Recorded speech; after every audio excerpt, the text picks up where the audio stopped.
Hello everyone and welcome to the All 12 Signs video series for Mercury in Virgo, specifically about this retrograde that's coming up. Right, so this is the final part of the series. In this main introduction, I'm going to be talking about Mercury and the kind of things that you can do to invoke Mercury, sort of offerings, ideas, and sort of what the mythology around Mercury is as well. I will also be reading for Libra. This is the final sign. Do check out the description box because I've written so I've done lots of different introductions that bring in like added layers and themes of what this retrograde sort of represents, what's coming up for everybody collectively, and like giving more depth and understanding about what's going on with this transit. And I've listed them all in the description box, so go check them out to add on an extra layer. As I said, I will be reading for Libra in this video. My name's Chloe. I work with card divination, astrology, and I channel energies through my body. As you can see, my hands are moving around right now. This is independent of my conscious thought, bringing in energies from different dimensions to help us heal, help us clear stuck energy, and open up portals to the cosmos to get us in alignment with our soul's journey. In these videos, I focus on you. You are the most consistent thing in your life. So I read the energy linked into how that is showing up for you, right? This is the reason why I mention this is because like tarot court cards can represent other people. There are certain cards linked into love or work that have a really strong message if that's a particular question that you're asking. But in these, I will be focusing on how this energy is showing up for you. Same as the astrology, I see the natal chart as both entirely you and also very much not. Can be very much about other people coming into your life, other situations getting activated as well. But in these, I do focus on you. And why do I do that? As I said, you are the most consistent thing, right? The more that we understand ourselves with realness, empathy, and love, right? The more that we're able to face our demons, the good, the bad, and the ugly, not shame, reject, separate, abandon, live in fear, any part of who we are. That brings in integrated energy, right? We're multifaceted, multi-dimensional beings. We are capable of holding more than one sensation in our body at once. We're capable of holding more than one emotion, right? I always try and focus on the inner work because the more that we question ourselves, we're peeling back the onion layers of trauma responses and limiting beliefs and getting to the root of who we are, the more that we're able to weather any storm, right? So not only does it all change your vibrational frequency to draw situations towards you that are more in alignment with your soul's frequency, but that doesn't mean that everything's going to be perfect, right? Perfect is an illusion, right? Every moment is truly perfect. The more that we understand ourselves and are able to find that sort of inner confidence, that inner peace when we're not rejecting and shaming everything and hiding from things, the more that when a situation comes up that you're like, this wasn't what I was expecting. This isn't on my manifestation list. Rather than getting knocked off your perch, you're going to be able to walk through that with more ease and more grace. That's the name of the game. If you wanted a personal reading or a particular reading about love or business or whatever that is, more specific, do check out the description box below where my email address is. Send me an email and I'll get back to you. I like to tailor to the client, like to have a bit of a chat beforehand, and then we'll let you know how we can move forward. But with this inner work, right? So the outside world's mental right now. I mean, what life is all like, I think the human species has always been a bit crazy, isn't it? But it just feels very, very loud right now. The unintegrated trauma is so loud. Okay, so that's why I focus on us working on our inner space, our inner peace, our inner integration, because that integration energy not only helps you, the people around you, because then that vibrational level of integration and therefore serenity and peace, despite what's difficult, right? It doesn't mean about ignoring the pain that you may feel, but not necessarily letting it absorb you and completely attach you and block out any other version of yourself. But the more that we do that changes our vibrational frequency, that's then available to the collective, okay? Because we're seeing it, as I said, very loud on the main stage, and that can feel really overwhelming, and you're just like, how on earth am I supposed to tackle any of this or help any of it or fix any of it? The more you fix yourself, the more you're actually fixing the universe. As above, so below, guys. Okay, I work with the whole house system. This is from the based off of principles from the Greco-Roman period, the Hellenistic period, over 2,000 years ago, which I use as my predominant base in dealing with astrology as well as my own intuition. Right, and this means that each sign falls in the whole of a house. The reason why I love this house system, because there's loads of different house systems, is because it means that the MC and the IC are able to move into different houses, and they're not just fixed in the 10th and the 4th, and that just adds a layer of complexity and nuance to your own personal journey. Right, but let's that's a side point, isn't it, really? Each sign falls in the whole of a house. I recommend, if you know your time of birth and you know what sign falls in your first house, you look to that sign first, because the astrology that I'll talk about in each of the signs is linked into that being in the first house, which is called your rising sign, where your ascendant is. This is a very powerful house, and in a lot of traditional practices, this is one of the big ones, right? And so it doesn't invalidate you looking at any other sign. We have all the signs in the chart. Each transit's going to be affecting different parts of your life in different ways. So we can get a more holistic understanding if we look at more than one sign, particularly like your sun or your moon. But in this one, your Mercury, maybe look to where your Mercury is, look to what sign that falls in, and then apply the themes of the house that it's in to the messages that come through. You can do that with any sign, and then apply those. It's as if that sign has now moved to the first house, but with all of the themes that it carries in your natal chart. So it just gives you a really broader understanding of what's showing up for you in a holistic way. Right, so everything that I want to say. Oh, okay. I mean, I'll probably mention it in the main reading, but okay, this is my road opener candle. I'll just show you what it used to be. Okay, so this was on top like that. And I've been using this candle since I first did the initial Mercury transit series on this channel, and it cracked open during the Leo reading while I was in the middle of doing some energy work, and then some really potent channeling came through, and I'm just mentioning it since that happened because you might want to go check that out, because that felt really powerful, and that felt like a collective message. We obviously all have Leo in our chart, but it kind of felt like more than not necessarily linked into that sign. It felt very sort of universal about what was coming up, so it sort of cracked wide open. Right, so do go check that out. As I said in this introduction, I am going to be pulling some cards and talking about Mercury, and talking about the kind of things that you can do to engage with Mercury in this transit that's going till this 2nd of October. I mean, essentially, these are all practices that you can use at any time to connect to Mercury, but it's very, this transit, this retrograde is pretty big. And which I will talk about in the reading for the signs, because yeah, really enjoying this one. Okay, guys, be good to yourselves, be good to those around you, and most importantly, be well until we meet again. So, Mercury, messenger of the gods, the only god that was able to travel to the land of the gods, the land of the mortals, and the land of the dead. This is this in-between, this fluidity that Mercury holds, the in-between spaces, being able to travel all paths available, okay, and do so with flow and ease and grace. Mercury is also, what was I going to say? It's completely, oh my goodness, my brain has gone completely blank. That's because we need the orange here. Okay, so I use oranges a lot for honoring Mercury, and just letting Mercury know that I'm leaving something for Mercury to engage in and use as a vessel, use as an ability to be a vehicle in which to I'm able to embody, that's it. I've just remembered what I wanted to say. So today is Mercury's day. Today is Wednesday. So this is a great day, any Wednesday, to do some work with Mercury. And maybe just sit with the Mercury energy. I often find, a lot of people often ask me, okay, well, I'm not really into any of this. I don't really know how to connect to it. I don't really know what to do. And yeah, I'm sure you can do loads of rituals, you can do loads of things, but for me, it's this. It all started opening up when I just started creating space for it, whatever that is, whether that's the creator energy or tapping into the energy of Mercury. Is just sort of say hello and open up and say, you are welcome here. We are here. Knight of Swords, very fast moving energy of Mercury, this ability to move from one land to the other, right? There's a determination with the Knight of Swords. There's a sense of speed and rushing into things as well. And so Mercury can be rushing around all over the place. Okay, that's what I'm getting.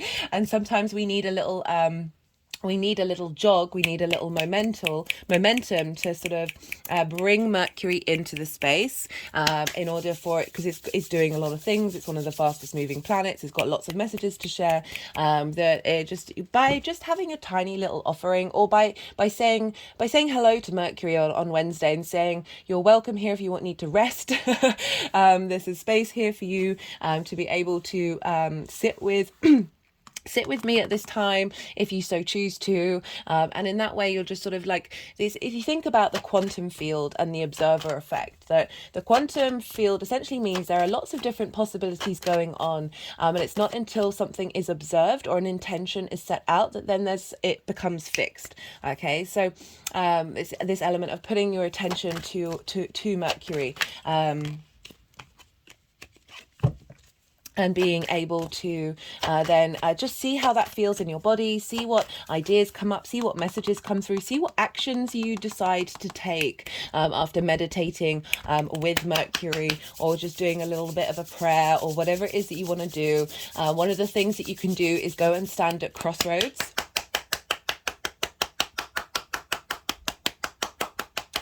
Because Mercury does represent the paths and the many possible paths that we can take. And by standing at a crossroad, perhaps with a question or with an intention and an honouring of Mercury, this is when some messages and some clues can come up to help guide you on with this retrograde and with this new dynamics that's being unveiled to us during this time. It is a retrograde, so there is this element of more will be revealed, but it could just be that you just spend time with Mercury and ask for flow and grace during this retrograde.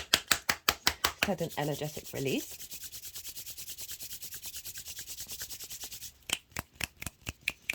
You know, this candle is a road opener candle, and it is acknowledging that Mercury has the ability to protect us on the roads that we go down and open up new pathways that may have been previously blocked. You know, the Knight of Swords is very much like charging forth with new ideas, charging forth with constructs, but also it's a sword, okay? So like cutting away the hedges that may have blocked the roads.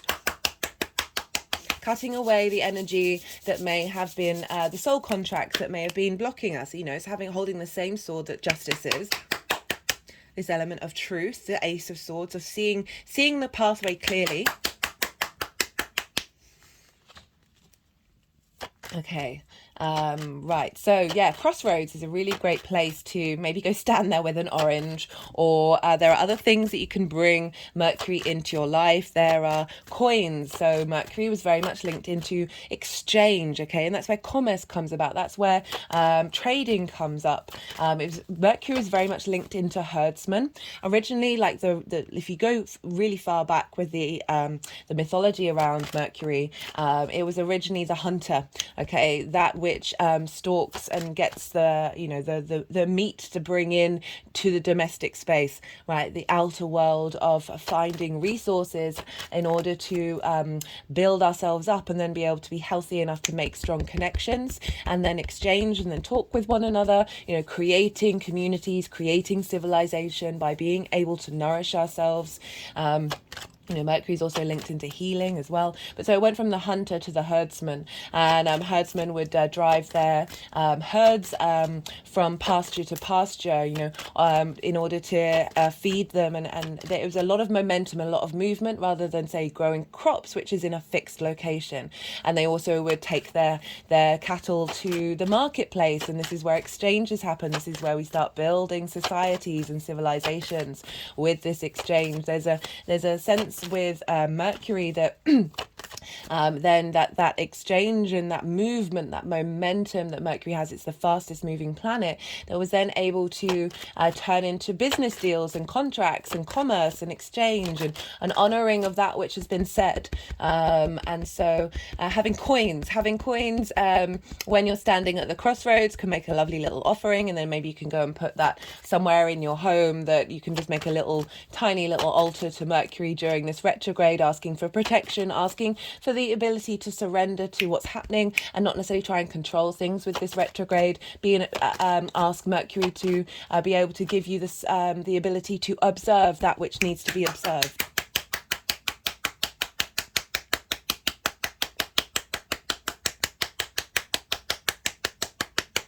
Feathers are also a really good thing to bring in with Mercury, because they represent, there's a movement, there's messages coming in. You know, for so long we would use birds as messengers, and so bringing in that sense of flight, that sense of movement into whatever it is that you're doing in your devotional practice, can really just sort of acknowledge the speed and the momentum and the clarity in which you understand, right? That ability to glide through the air from one place to the other. You know, there aren't roadblocks up in the air, are there? There is this vast expanse and being able to flow through it. One of my favorite things that I did in the last couple of weeks, which was I was visiting my grandma by the seaside, who I haven't seen in a while, and we just sat eating chips, which is a tradition, a very in the UK, seaside chips, and it's fries, or what's the other word anyway, and we were just sitting on the bench in silence, and I was spending time watching the seagulls, and I've really actually noticed over the last couple of weeks I have been watching all the birds, all the different types of birds, and how they fly and how they move. Right? How do they move through this world? Right? How do they observe? How do they shift and change?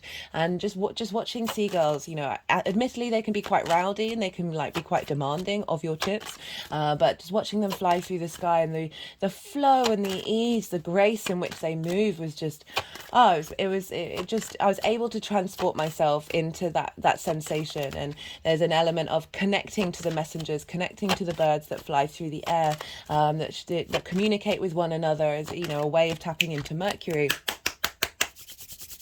And I've also noticed, since with this Mercury ingress into Virgo, that I've been in a really, I mean, I'm quite observational already, but like really noticing how other people communicate and how I'm communicating, and like just, but not necessarily taking action on it, but certainly being in that state of cultivation and the observation of the yin-night energy of Virgo.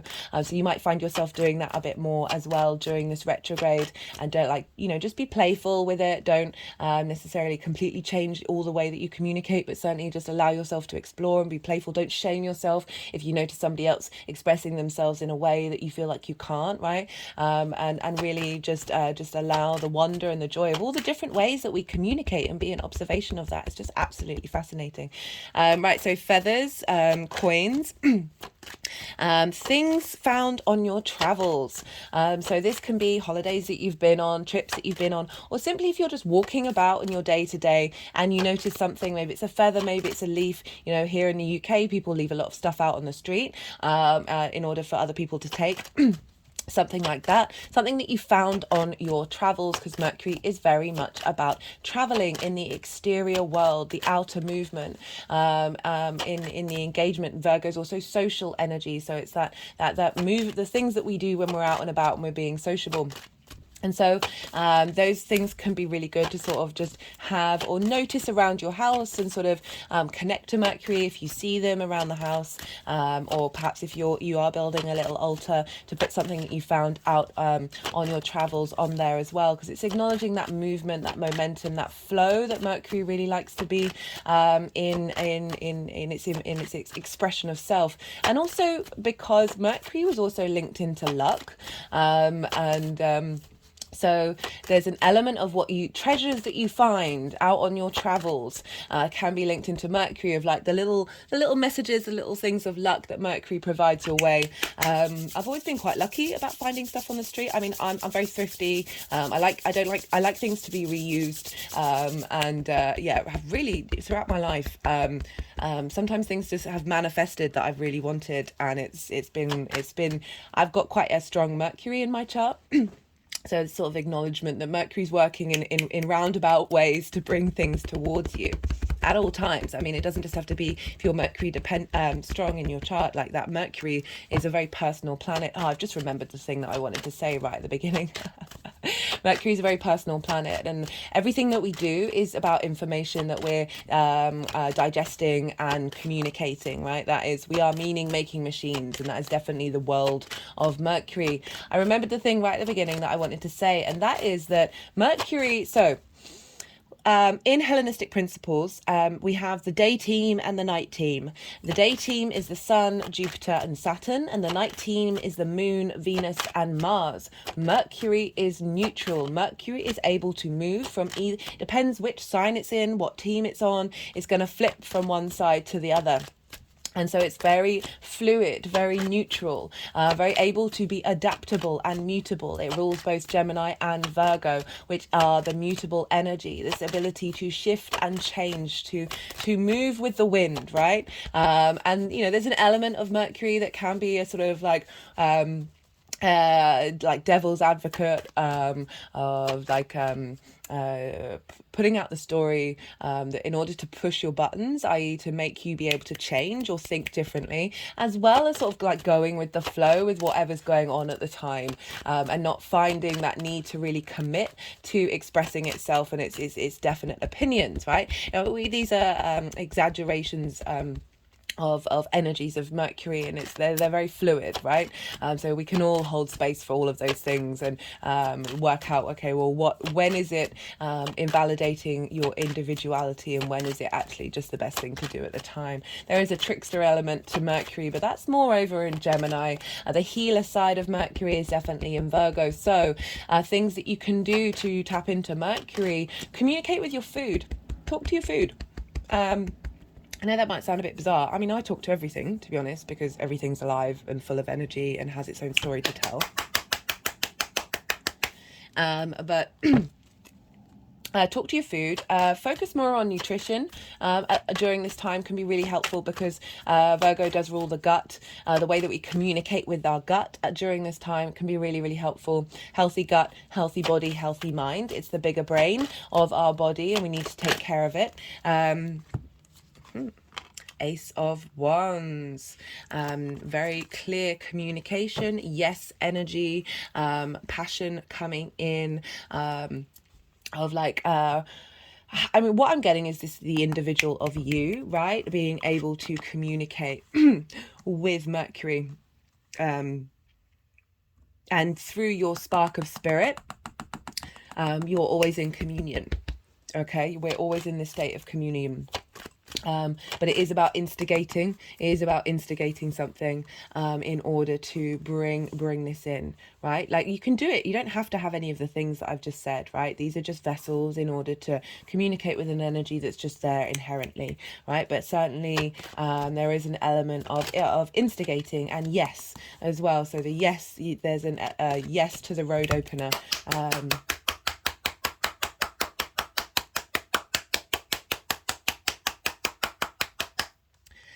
What was I talking about? Yes, the gut. Okay. Yes to a healthy gut. Yes to a virile, what's the word?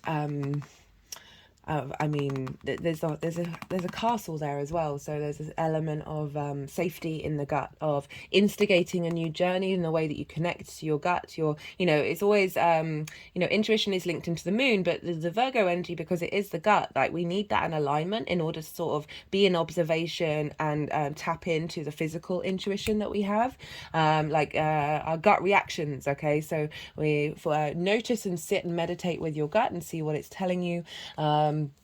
But that is a very sort of new beginning in the way that we are connecting passionately and creatively with our gut energy, and finding that spirit is communicating with us through it. Okay, so I was talking about luck.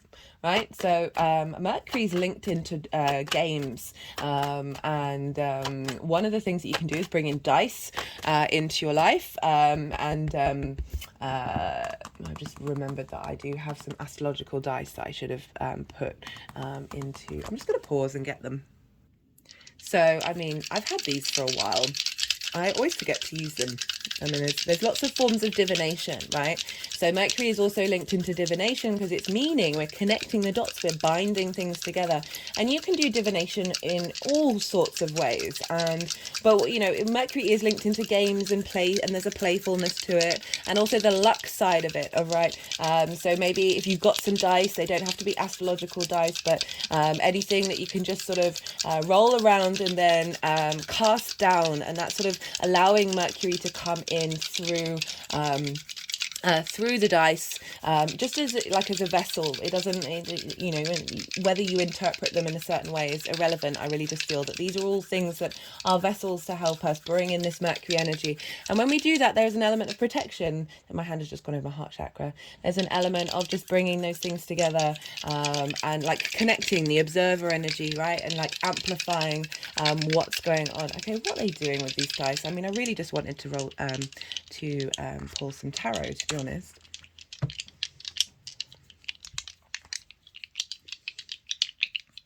This is what happens when you're dealing with 5D dimension, 5D energy. Well, certainly for me anyway, that there is,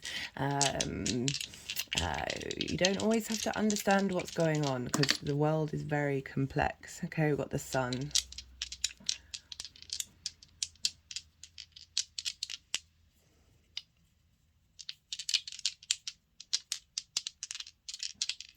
Okay, guys. Can we stop now? Okay, right. So,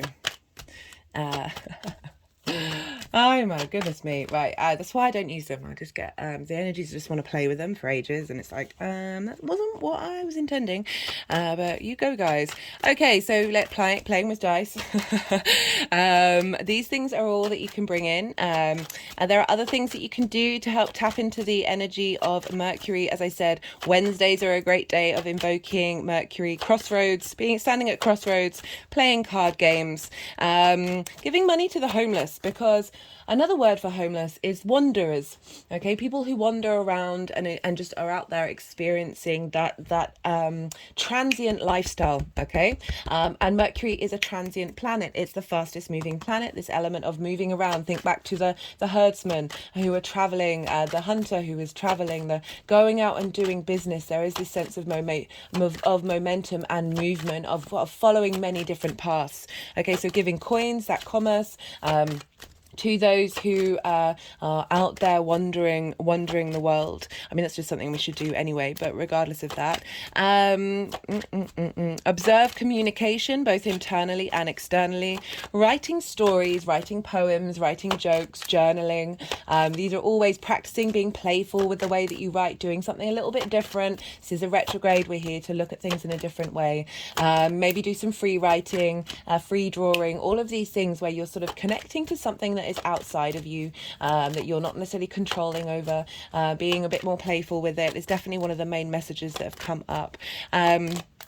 Doing work with the throat chakra, as well as your gut, right? So the throat chakra obviously is linked into the way that we communicate, and linking it down to the gut, and asking for communications, right? Some of us have digestive issues, maybe getting clues about what it is that you can put into your body that will help facilitate that. Maybe do some meditation on that. Go stand at a crossroads and say, hey Mercury, I'd be really cool if I could find out, if you could let me know in some way or another, what food I should be eating at the moment. I would I always prioritize like food that has a lot of high antioxidants, because that really helps with inflammation, and as we know, inflammation causes about 90% of disease. It's often why my nails are kind of stained yellow, because I eat a lot of turmeric. I put it in my coffee and I put it in most of my food. So even though I've just done the washing up, the waters gets stained by the turmeric, and then that happens to my nails. But other things that are really high in antioxidants, clove is really, really high, as is oregano. Got the Hanged Man. This is about, because we're dealing with an earth sign, right? This is the yin energy. This is the being in a state of observation, in order to find divine wisdom. The Hanged Man is Neptune as well. Neptune's making strong aspects to Mercury during this, but it is acknowledging that the signs. So when I was thinking about going and asking Mercury what kind of food you want, some of you may get a direct download straight away, but I often find it takes a little while sometimes for the messages to be able to come through. It could be hearing what somebody's, so this is about pause and changing your perspective, right? And receiving divine wisdom through that state of limbo. So where, allow that message to come through. And it could be somebody in a shopping center, in the shop queue that says something, and it'll just go ding, like your senses will just go, oh, that was meant for me, right? Our intuition can be really good at picking up what was meant for us. And so that ability to get this wisdom come in with this retrograde and with our ability to communicate with Mercury, right? So not just about fast action, but just acknowledging the complexity of the energy of the universe, right? So what else did I want to say about that?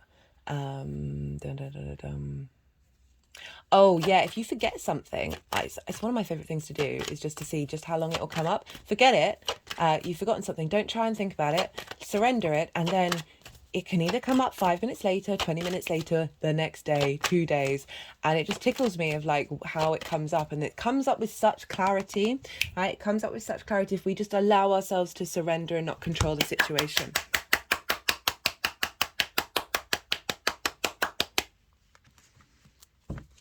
I think that's everything that I wanted to say. I just rolled the sun with this dice. We are going to get so many messages coming through when the sun moves into Virgo. And the sun, Mercury, Cazimi is amplified by Jupiter. I'm going to talk more about this in the reading, but I love, that's hilarious that sun came up. And there was me getting really irritated with the, because I'm human, getting really irritated with the fact that they were messing around with those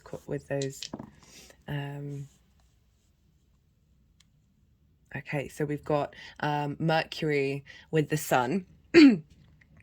And on the day of the retrograde, the moon is going to be in Scorpio.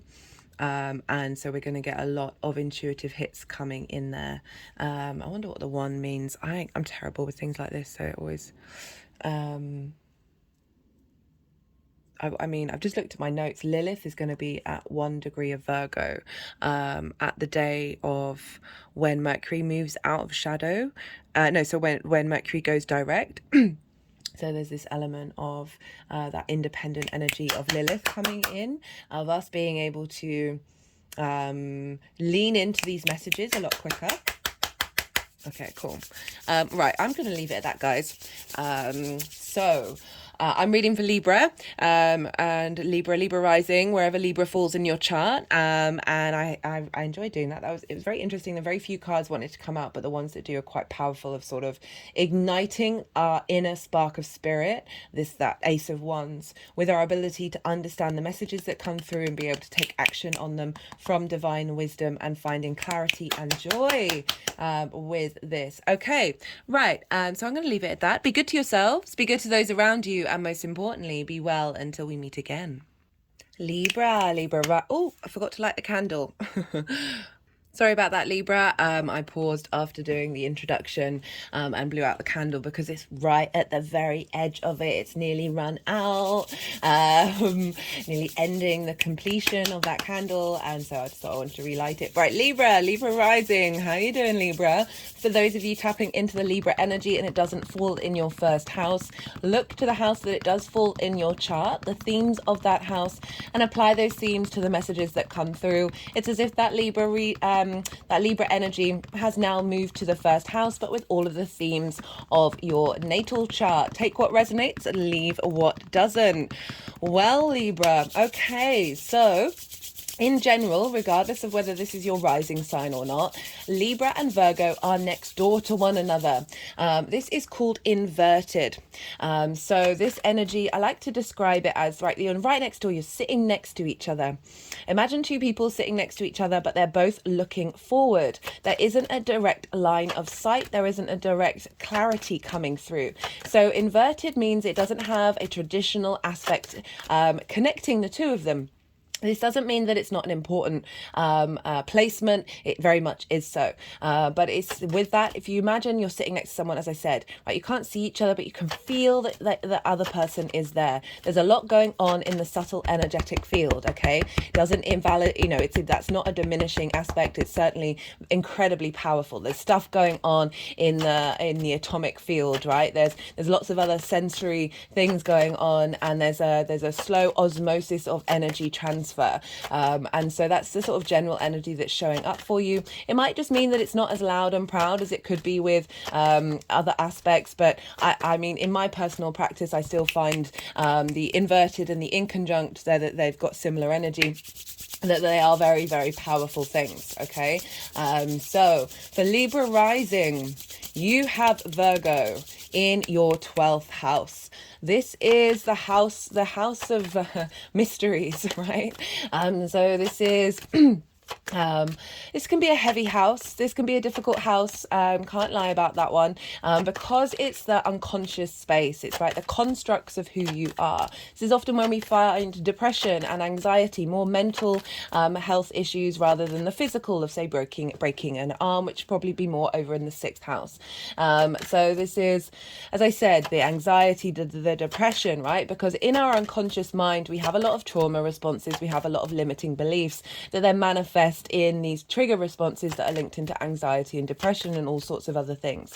Okay, so that's why it can be a bit difficult. It's also the house of rest. It can be quite a heavy house. It can be calling you to spend time in contemplation of yourself, and often that's easier to do when we are resting. You might find yourself sleeping a bit more. You might find that you're just wanting to be a bit more in isolation, away from like big social interactions. It doesn't necessarily mean that you are going to be by yourself. It's just simply that you are spending time in more contemplation in your internal space about who are you and why are you, right? Underneath all of those trauma responses and limiting beliefs is the magic, right? The magic of our soul. This is also an incredibly magical house. It is the house of mysteries, that which is unseen, the occult. Okay, so there's a lot of magic there that's getting activated during this transit. Can be about loss, it can be about grief. There might be something that is no longer in your life anymore because of this retrograde. We're going over, we're separating, we're letting go. There might be something that is no longer in your life anymore, and now you're working through that. And this is a great time to do that with this Mercury retrograde. Right, so speaking of the retrograde, I am pulling cards for 4 different piles. The first pile is for the shadow phase. The second pile is for the retrograde itself.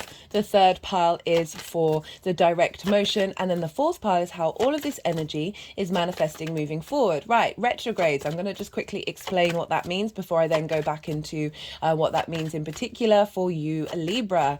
Right, the shadow. So retrogrades is when a planet goes over the same degrees 3 times. And the degrees it's going over is 8 degrees to 21 degrees and 51 minutes. Everything's in the description box. So the degrees, the dates, there's a list of all the major aspects that Mercury's going to be making throughout this transit. I've also put in all the decks as well. So that's all in the description box for you to go and check out, because there's going to be a lot of information coming your way and you might not remember it all. So it's all there. So you can go and perhaps write these things down in your diary and see what comes up around the time of these aspects. And look to your chart to see if you've got anything in Virgo around these degrees. And you don't have to have anything in Virgo for this to affect you, right? So this is making aspects to all the rest of your chart as well. And just generally, it's still going to have a big impact. We're getting a revamp. Okay, so let's the 3 movements that the planet's going to make.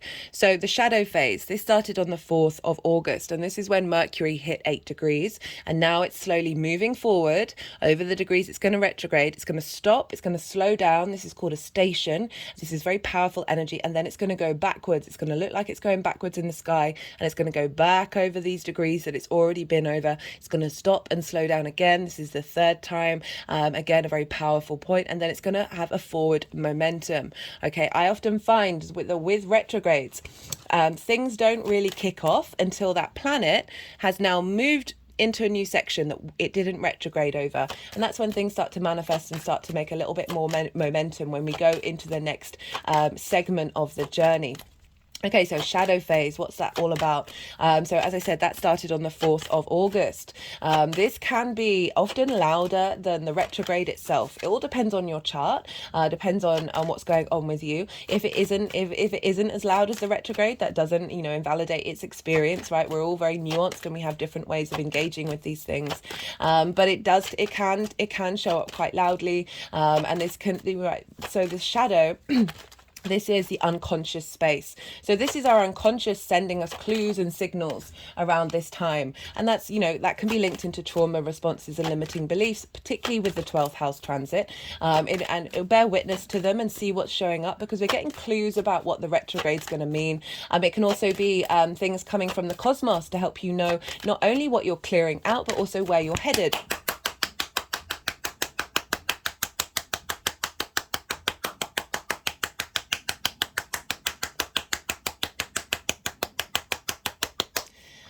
So looked around the 4th of August to see what was showing up. As I said, if you can't think of anything, it doesn't mean that stuff wasn't going on deep in your unconscious mind. For me, okay, right now, so there's other timing techniques to do with your chart that then mean that certain transits have more impact. The day Mercury went into the shadow phase, I am in a Mercury ruled year. Okay, I'm in a Virgo Mercury ruled year. So whatever's going on with Mercury is having a stronger impact on me until my next birthday, and it's in the sign of Virgo. So I got a headache and a sore throat, a tickly throat on the day of the shadow. Right, so our mind, how we communicate, how we engage with information, the throat, how we communicate that, and often we can get physical responses to the upgrades that are happening. It was particularly strong with me, as I said, because I'm dealing with a Mercury year in the sign of Virgo. So it was the tickle has now gone, but it was definitely sort of like a reintegration of where we're headed moving forward. I also got little clues about, so the way that I channel with the tarot and stuff like that, I don't often get sort of signals about cards that may be coming up in the future. But I was getting it really, really loud on that day. So I'm not holding any expectations, but there's something about how that may be integrated in this transit for me. So I'm just bringing up my own examples to let you know of what sort of things may have been showing up for you on the 4th of August, right? Linked into the 12th house, which, as I said, is a very, very magical house, as well as, it is dealing with difficult subjects. So there might have been some heaviness on that day, or certainly maybe more more anxiety or a bit more depression. And then it's maybe clues about coming out the other side of it as well. So that's the shadow phase, and that's happening until the 23rd of August. And then we've got the retrograde itself. So the way I like to describe the retrograde in two different ways. The first way is, imagine you've got an appointment somewhere and you've never been there before. So there's a certain time you've got to be there. So there's an element of getting to that end point, and you're spending your time on your journey there figuring out the route, right? So you may look at maps a few times and may go and double check it, focusing on the road signs. I'm just going to pause for a second. Sorry about that, Libra. It's very funny that I needed to pause when I was talking about that first trip there, right? So you're pausing, you're checking. And this is like when you're in a new environment and we're meaning-making machines, and all of our senses, our unconscious space, our auric field, our cognitive mind, they're all picking up signals, they're downloading them all, they're sort of in that state of learning, of absorbing what's going on in this new environment that you're now going over. And it can often feel like it can be quite heavy. It can be like, oh, there's so much going on, there's so much to digest, that you're just in that constant state of learning, that you're not really thinking too independently. You're very focused on absorbing that information. And can often feel like that journey there takes a lot longer than it should do, even if it doesn't actually take longer, but that because we're so overstimulated by all this new information, that can just be quite draining on the resources. And then the retrograde, so this is on the walk back, right? So this is you've got to the location and now you're heading back home again, and this is where we're familiar with the route. We know what's going on in it more than we did the first time round. Often the way back feels a lot quicker, and this is when perhaps you can start looking at the flowers that people have in their back garden, not their back garden, the flowers that are around, or a shop front that really caught your eye, or just start people watching, because you're a bit more familiar with the route back, and so we're still in learning mode, but now there's an element of contemplation going on. Now there's more energy where you're able to think for yourself outside of digesting that information, right? So this is the retrograde. We're going back over old territory, so we're a bit more comfortable with what's going on, and then we're able to sort of see the nuances of our environment. Okay, and then say you've got to go there again. Right, you've done this route already, you're confident, you know what you're doing, you're not having to check the maps, and this is when you might decide to do a little detour. You might decide to go down a different road to see what's going on that road, right? So you're able to then explore, right? This is when we have, less learning and way more contemplation and way more being able to just explore the experience on your own, your understanding of it, rather than all this exterior information. So with retrogrades, they're just really good at helping us find the details. We're revising, we're renewing, we're renovating, we're going over something and we're figuring out, okay, does this work for me? Does it not work for me? How can I bring in new pathways and new ways of tackling the information that I've been absorbing?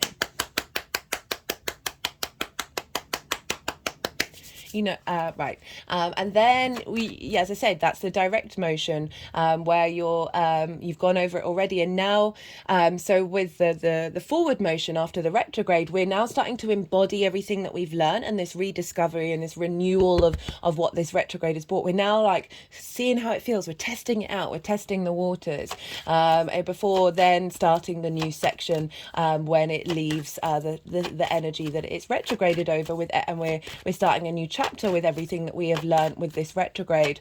So it's really good to have retrogrades. Yes, admittedly, with Mercury, it can very much be about mixed messages, conversations not happening in the way that you would like them to, or certainly it can be mail going lost in the post, or turning up like 3 weeks later. I've often found when that happens, it usually turns up when we need it, and not necessarily, and we get more wisdom and more depth from it than we would have done if it turned up, say, 3 days after it said it'd been sent.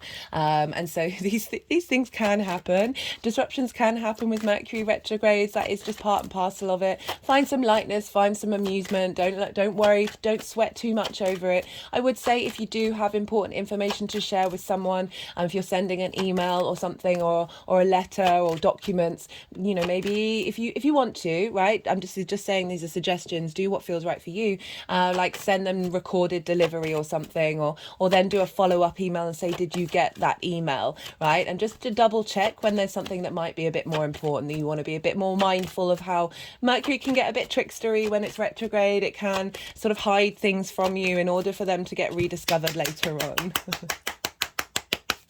Contracts is very much a thing that astrologers will say it's not probably the best idea to sign a contract during a retrograde. And this is because more information gets revealed with retrogrades, because we're finding the nuances. There might be something in that contract that you're now in a legally binding contract that actually needed to be looked at and tended to. So I would always say be mindful of that, but also do what feels right for you. Maybe sleep on these things and then see if the energy of needing to do it keeps coming up, because obviously we're not here to sort of stop existing whenever we have retrogrades. That's not the point. And so but I would say be mindful with those sorts of things. This is a great time to work on a project, right? Work on the project of your unconscious mind.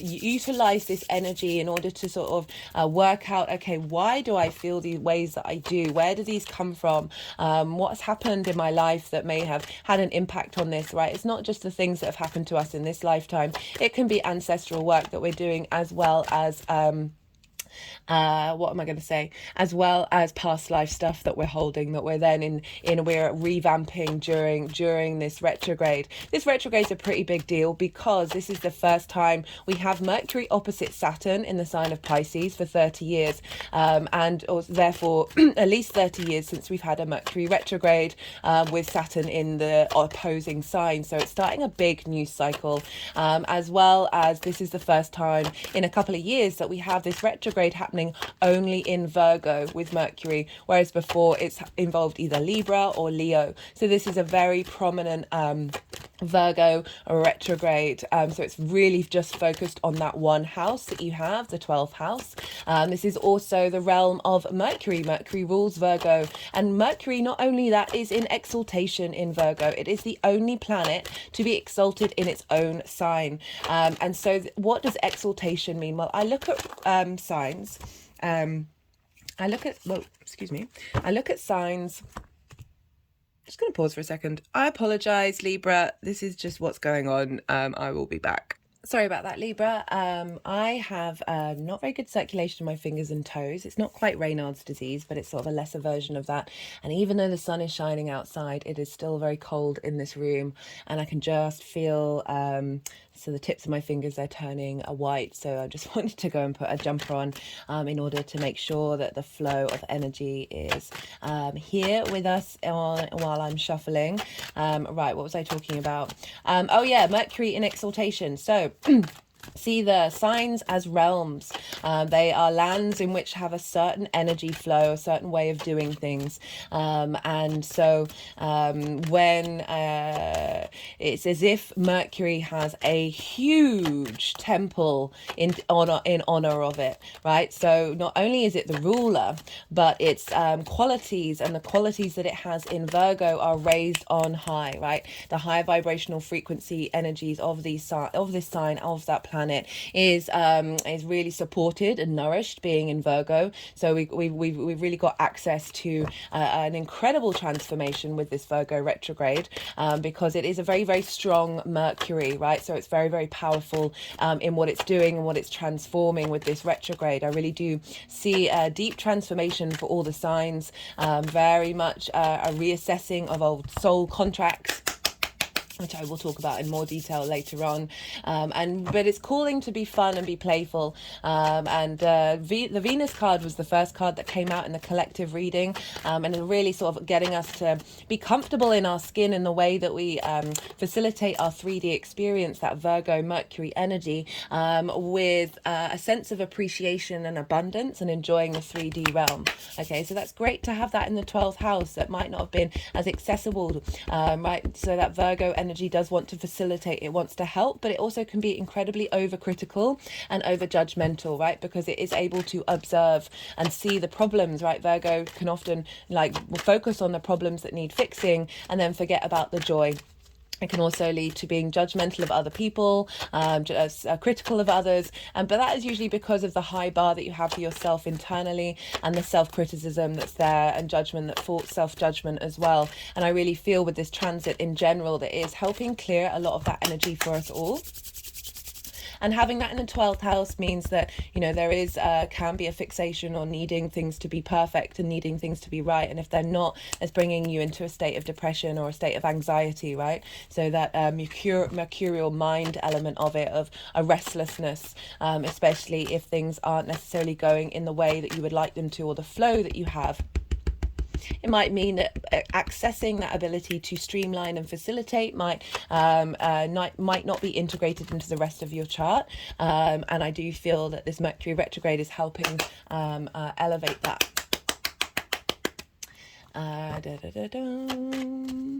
What else did I want to say?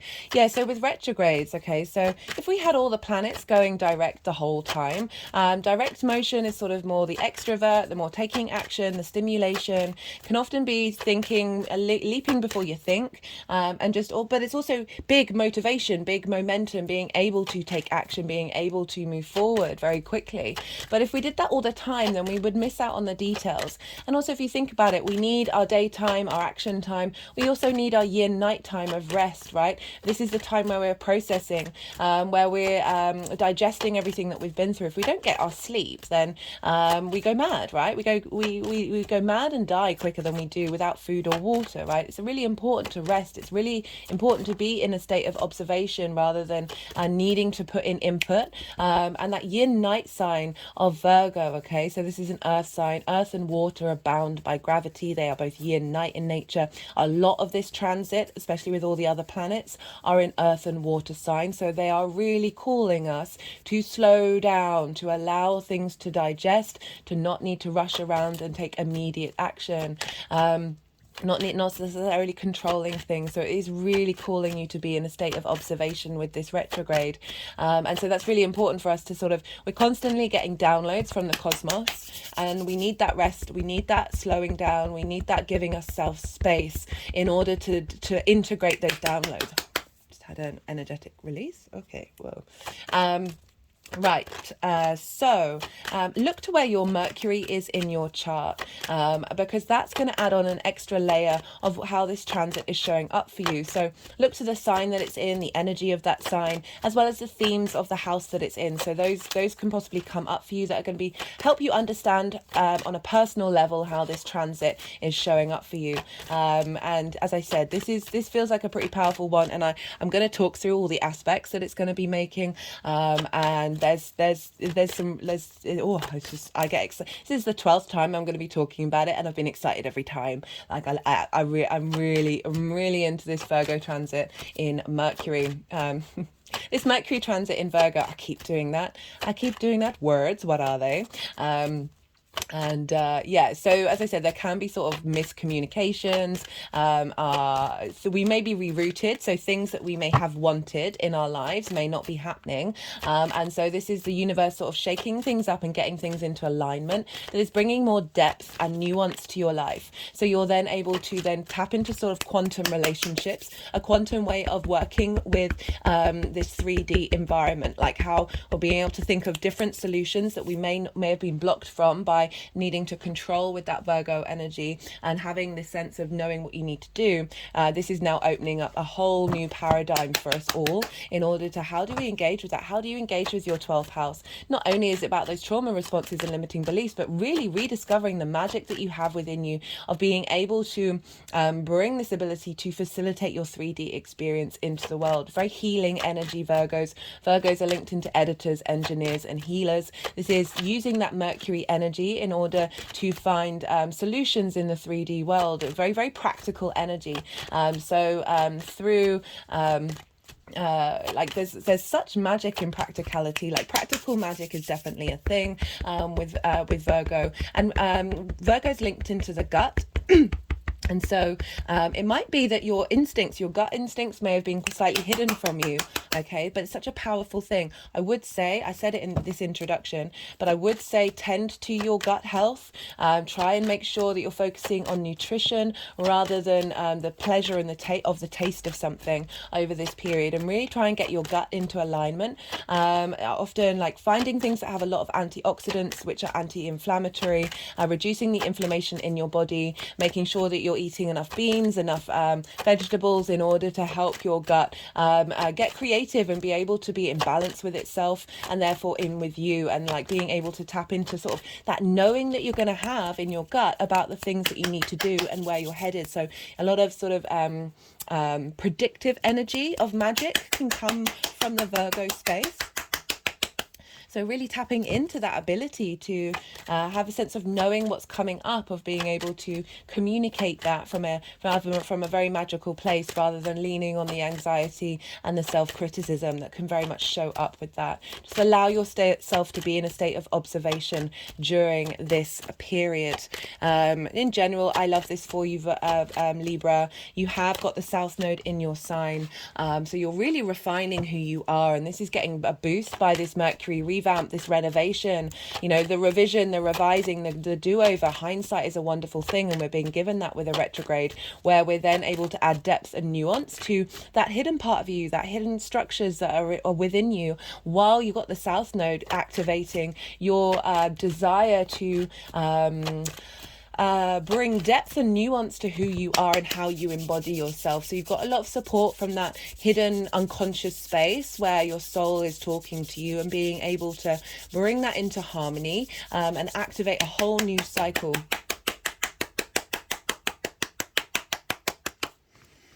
Okay, so let's talk about what's happening in this transit.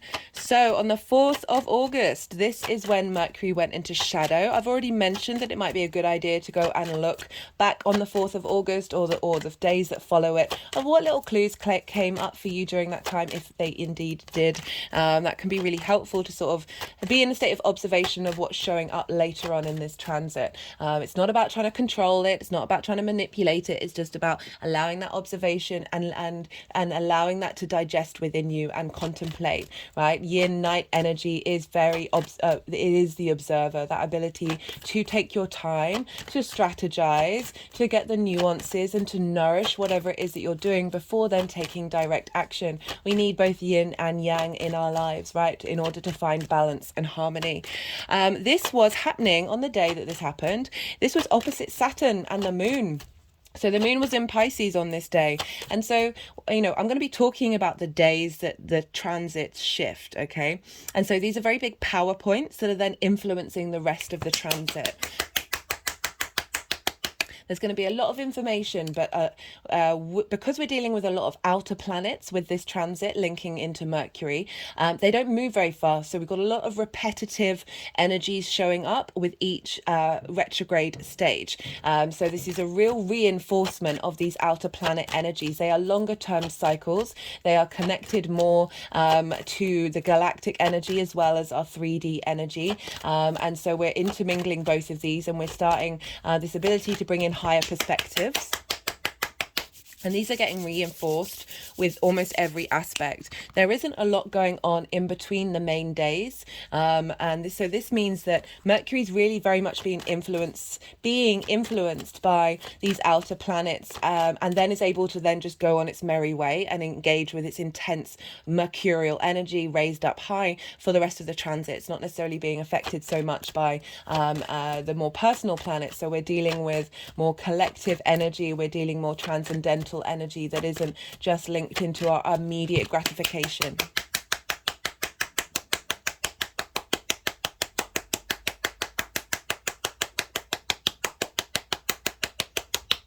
I've listed in the description box all the introductions that I've done with this series, where I've broken down in detail some of the major aspects that are happening.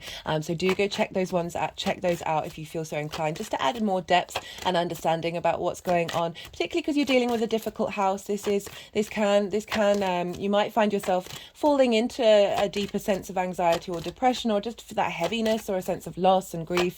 This can just help you navigate that. I forgot to move this down. Help you navigate that and give you some perspective, and realize this is a transit that is here to help you, not here to hinder you, even if it might feel intense during so.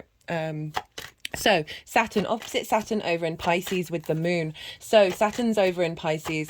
And this for you is in your 6th house of work, health and routines. It's another sign that this is in conjunct your Libra energy. So it's kind of like the reverse of the inverted.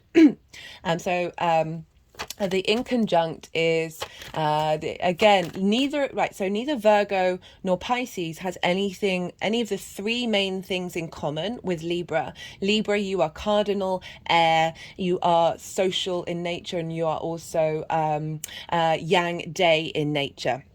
And so, ignore the social bit. I don't know why I said that.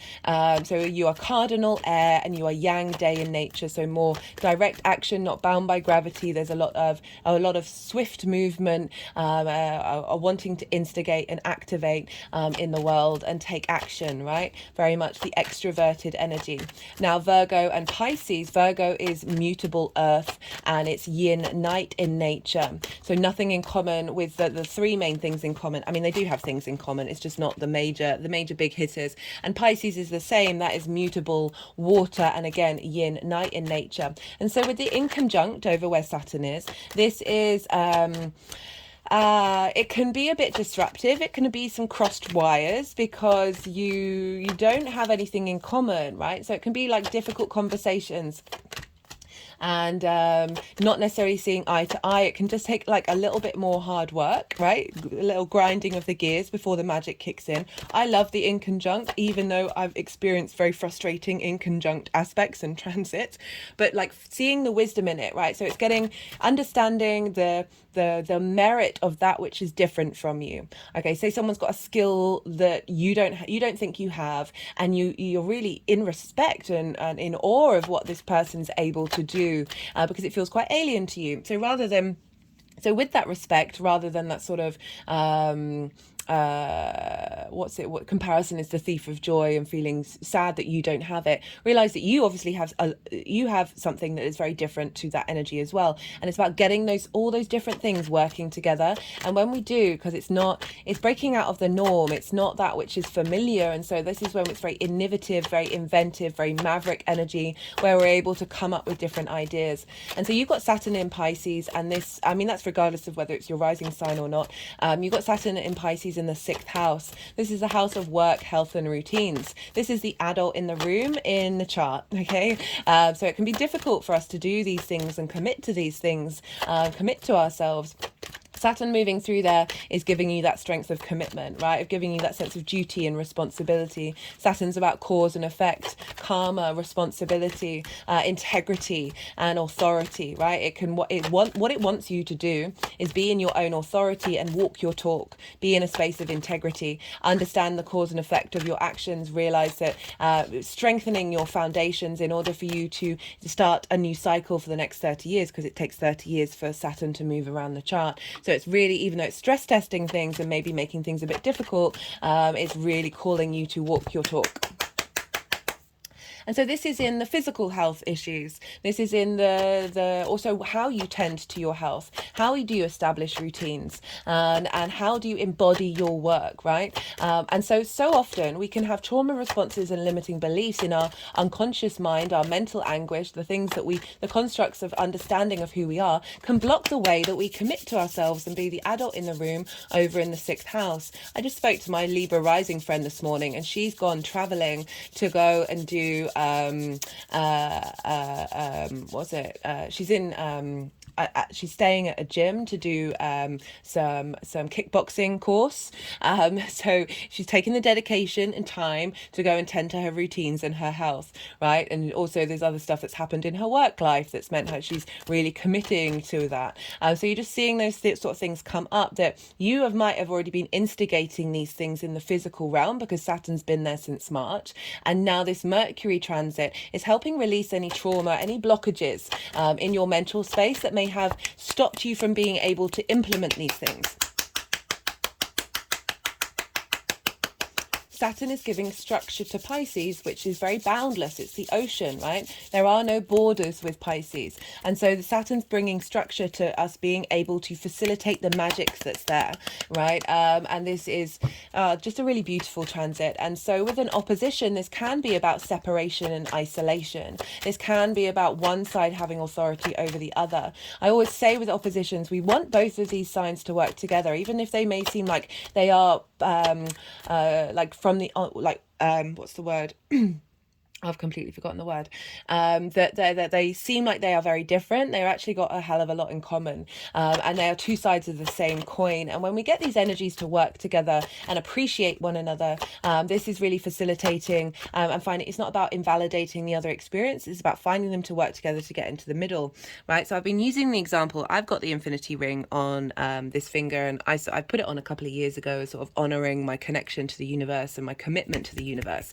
But it's the infinity symbol, so right, so it's the opposite, like, so either side of this is what the opposition is, but it's about finding that peace in the middle where spirit is, and realizing that there is an ebb and flow. Sometimes it's important for us to prioritize one side or the other, but with a realizing that is not forever and that is not fixed, and being in flow is the name of the game. So while you're working through mental anguish or mental issues, right, it really helps to do physical exercise.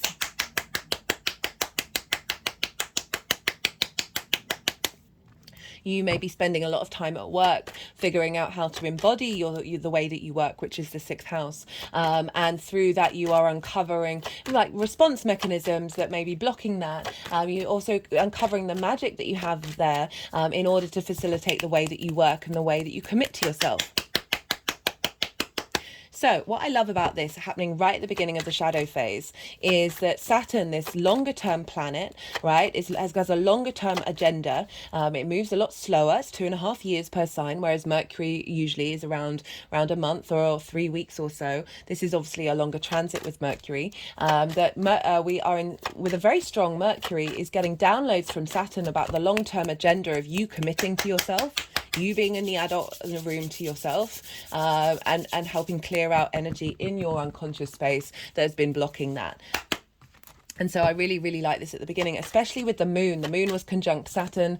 So very much our intuitive body, how we nourish ourselves, right? So getting this boost from the moon of like, how are we going to nourish ourselves that's going to serve us in the long term? How are we going to attend to our needs, right? It's tending to other people's needs and nourishing others as well, of getting that into a nice healthy balance, that there may have been some blockages that where your needs weren't met, where you weren't nourished, that are deep in your unconscious space, that the moon is providing. Oh, 2 sevens. The moon is providing in unconscious inspiration, maybe intuition around that, but certainly on a very deep unconscious level of saying, hey, we're getting this in touch with your long-term legacy.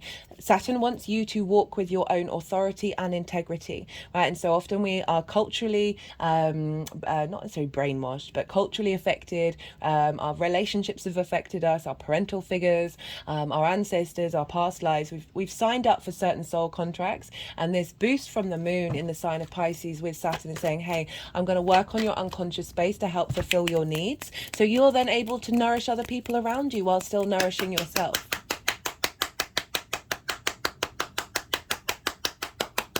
We also have Mercury heading towards a trine on this day with Jupiter, and Jupiter is over in Taurus, and a trine is an aspect of Jupiter. We're going to have a lot of trines during this transit. Trines bring elevation, wisdom, expansion, a sense of cohesion, a sense of knowing, and with that knowing, with that wisdom, we then become a bit more confident wherever Jupiter is in our chart, and that's when the opportunities, the luck, the sense of abundance can come in with Jupiter. So we've got not only a trine, but a trine with Jupiter, and it's in a fellow Earth sign, so they're on the same team, right? So unlike the inverted and the inconjunct, the trine has 2 out of the 3 things in common, right? So they're both yin, night in nature, so that's the root, that's the fundamental nature in the way that they express themselves. They are both Earth signs, so they're both the same element, but they're different modalities. So Taurus is fixed energy and Virgo is mutable. Jupiter is helping us find wisdom in that which we want to maintain and keep going, fixed energy, and Mercury over in Virgo is finding ways to adapt to get in alignment with that. And Jupiter's in your 8th house for you, Libra rising, and this is this is the house of transformation, and this is also the outside world's resources. Okay, so this is linked into sort of bigger money rather than the day-to-day income that you get in your 2nd house. So this can be mortgages, loans, inheritance. It's linked into taxes, and it's also 3D inheritance as well as 5D inheritance.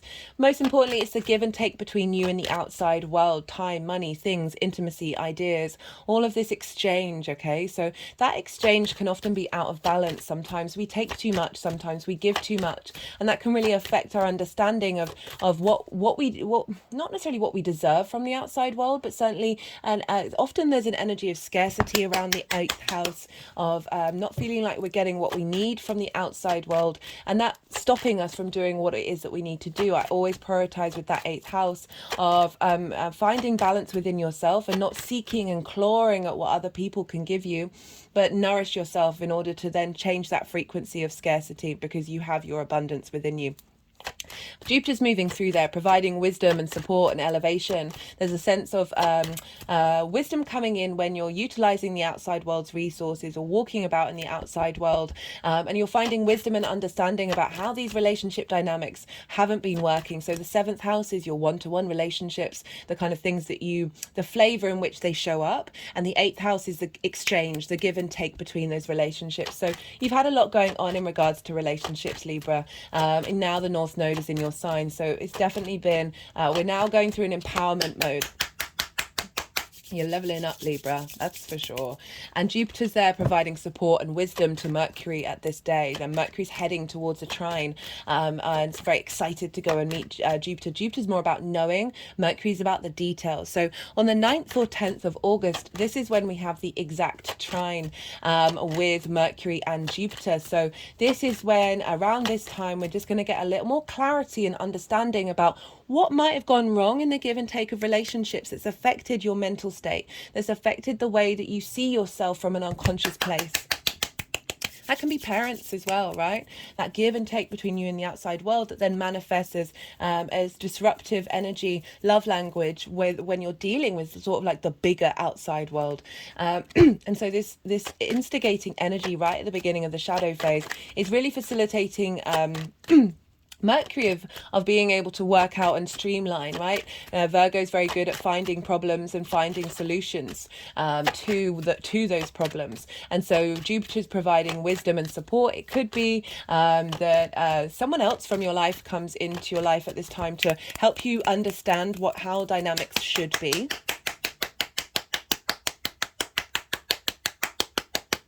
And giving you messages, right? I forgot to mention, I talked about it in one of the introductions, but with retrogrades, maybe I did mention it. I do apologize. This is that people can come into your life. Messengers can come in either from the past. I think I did. Did I say it? Apologies if I'm saying this again. I'm just going to say it again because I have a feeling I didn't.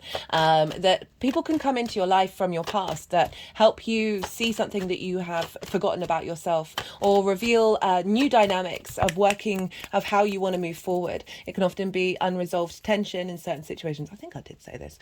As well as people from your past lives. It's not just that are helping you remember that which you already have within you. So with Jupiter in the 8th house, and Jupiter can represent the sort of guru energy. For some of you, this might be other people that help you understand the truth of where your relationship dynamics and your relationship with the outside world and the outside world's resources may have been skewed, or elevating that, right?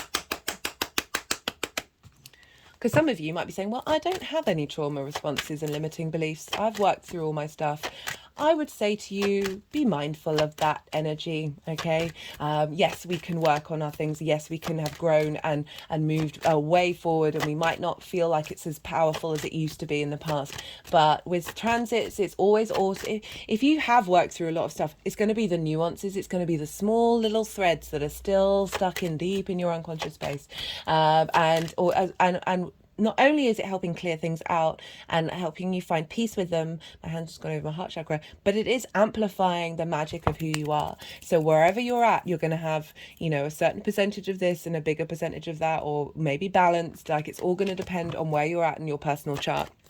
Okay, on the 16th of August, this is the Leo new moon. I can't wait to read this one. This will be the next transit that comes out.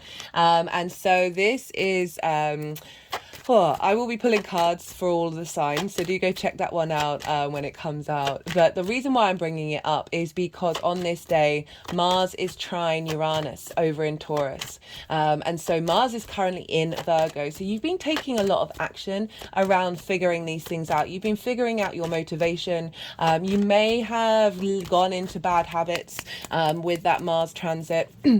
Because it is going into that unconscious space, those unconscious needs. And so taking action around that, we can have a lot of addiction there in the 12th house.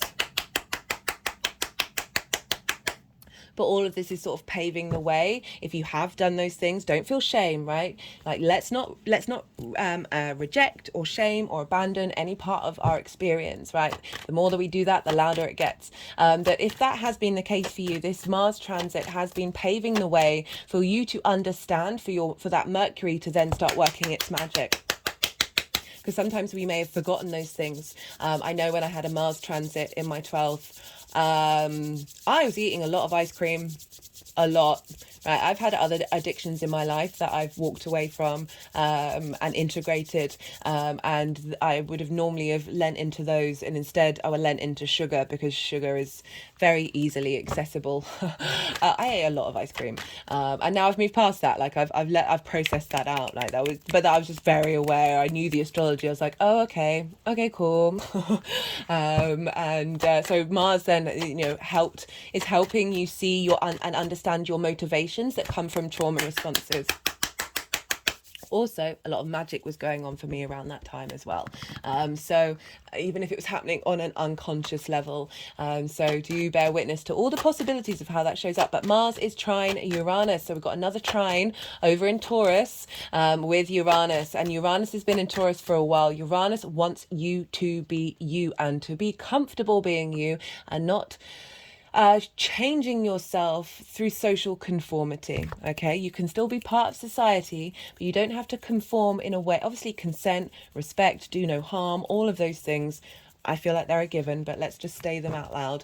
It's not about being selfish, it's not about being rude. We can be our individual selves while still moving with grace and ease. Okay, so Uranus is the oddball of the universe. Its axis is this way rather than this way, like all the other planets. Its north pole is pointing towards the sun. All its moons are retrograde, so it's deeply intelligent. I forgot to say, people who have retrograde planets, they tend to, it takes a while to get that going, and there can be trouble around it because it's 3 times a charm.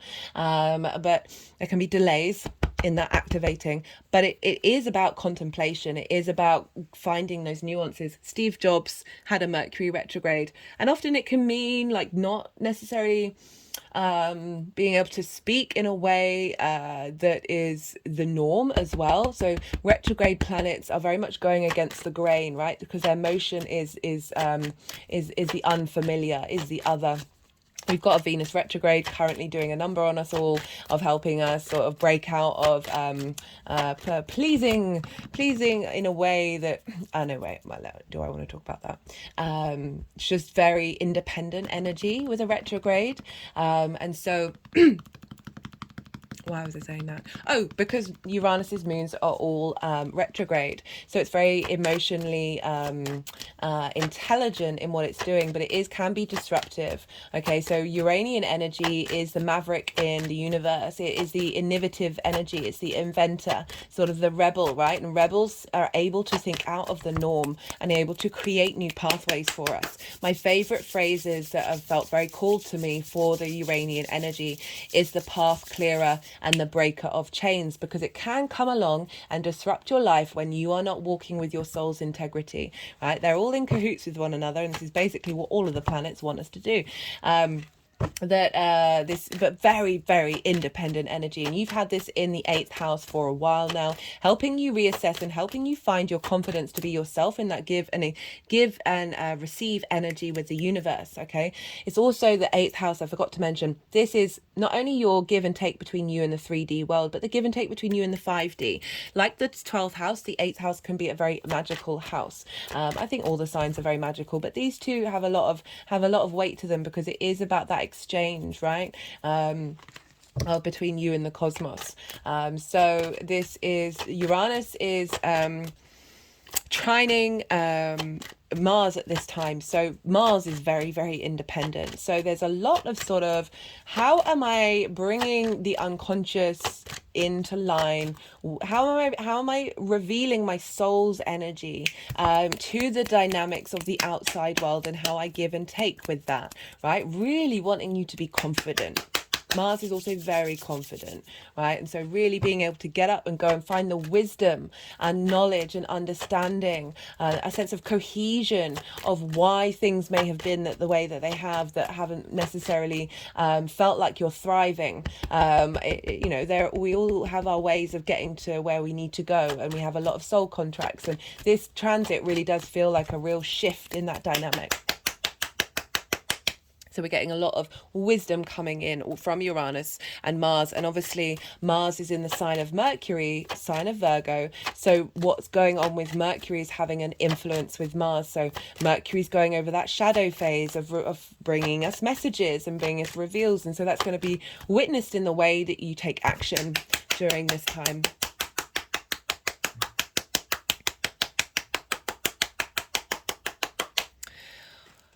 On the 23rd of August, this is the day Mercury goes retrograde. But before that happens, the Sun has now moved into Virgo. This is a game changer. This has shifted the whole chart, right? So now, on this day, the day that the Sun moves into Virgo, it's going to be at 0 degrees. This is reshifting all of the energy of the chart to Mercury. Okay, so as I said, this is when it's stationing retrograde. Station retrogrades are very powerful energy. This is being imprinted into Mercury's, the rest of its retrograde motion. The example I've been giving about stations is Saturn. So when Saturn went retrograde in Pisces, Pisces is very much linked into the ocean. Saturn's about due diligence, observing cause and effect, walking your talk, being integral, being responsible, being dutiful. And that was around the time when the submarine imploded in the ocean, and looking for the not looking for the Titanic, going and checking the Titanic out. This is not me invalidating, this is not me being unsympathetic to the lives that were lost. Of course I am, but we often get very big things on the main stage that can be, that are very literal in terms of the astrology, that can be used as metaphors for the energy that planet is trying to teach us. And so that submarine had a health and safety, had checks, had a report done. I think it was a year or a year and a half before that happened, saying you need to fix this, this, and this, and this, and this, and they didn't do it.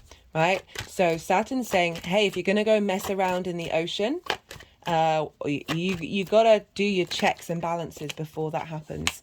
Okay, and so it's as I said, it's a metaphor of how we then respond to that retrograde, of making sure we've got our ducks in a row. And so that's a very powerful image that happened then, and that infused the astrology of the day of the retrograde infuses in to the planet itself. So let's go back to the Sun entering Virgo. It's going to be at 0 degrees of Virgo. Very, very potent, mutable energy. The ability to streamline and facilitate and change in the 3D realm. With the Sun, clarity, vision, animation, our purpose, our direction. Oh, I love it, and I haven't even begun. So why does this mean that Mercury is now ruling the whole of the chart? Well, okay, so whatever's going on with the ruler of a sign is impacting the signs that it rules. Okay, so Mercury is in Virgo, and so Mercury is the ruler of Virgo, therefore it's not being influenced by any other planet. Mars is in Virgo, so Mars is being influenced by Mercury, and therefore the signs that Mars rules are being influenced by Mercury. That's Aries and Scorpio. Up until this point, the Sun has been in Leo. The Sun rules Leo, therefore all the other energy of the chart was stopped with the Sun. So now that the Sun has moved into Virgo, let's do the chain of events. Pluto over in Capricorn, which is ruled by Saturn. Saturn is in Pisces with Neptune, which is ruled by Jupiter.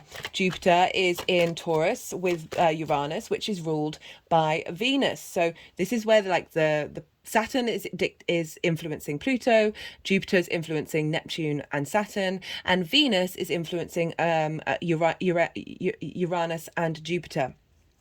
And so Venus is in the sign of Leo, which is ruled by the Sun, whereas the Sun in Virgo. Who rules Virgo? Mercury. Where's Mercury in Virgo? So this means all the planets, all the celestial bodies, all the asteroids, all the astrological points, because those planets rule different signs, all the chart is now being governed by Mercury. The only time this won't be the case is when the moon is in her own sign. So wherever the moon is, other than Cancer, she's going to be governed by a planet, right? And so wherever that planet is, you get the picture. So now we have, on the day of the retrograde, the whole chart, being governed by Mercury. And this means that this retrograde is not only facilitating your 12th house, but it's doing so with a holistic understanding and an influence on every other part of your chart.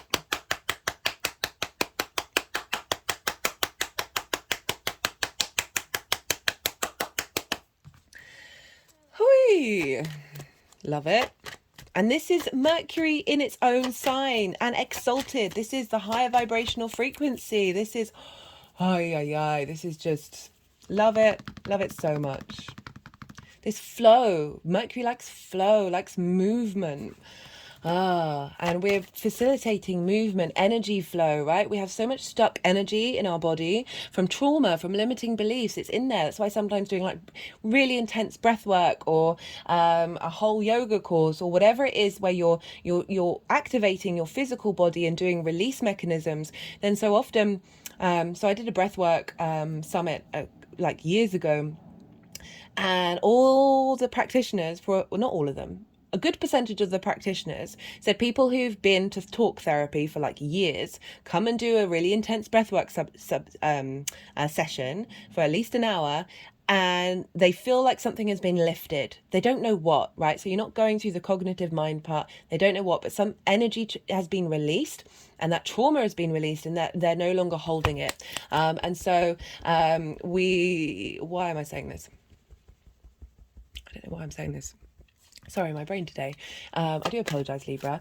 But that we hold a lot of stuff in our unconscious space that's actually in our physical body as well. And so this revamp that's going on in your unconscious space with Saturn over in the 6th, so it can be a really, really good thing to bring this into balance, of doing some physical exercise, of doing something physical with your body and tending to your physical health as well as your mental health in combination, to help release and help amplify what's already going on. Oh, that's it. I was talking about flow. Virgo really likes flow, and Mercury really likes flow. Virgo is very practical in the 3D world in order to facilitate. Remember, editors, they see where the problem is and where there's a blockage in the flow of information.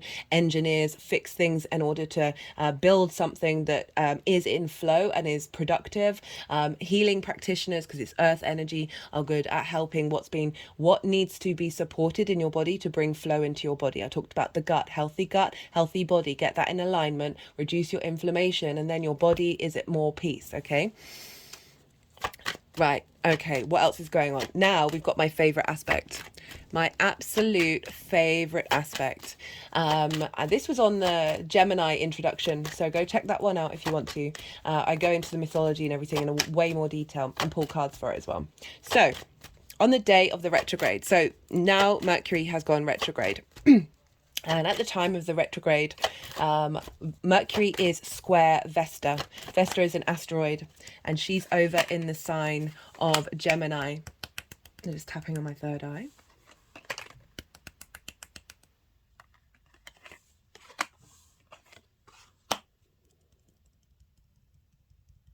They keep just tapping on my third eye. Now moving up to the crown chakra. To the third eye.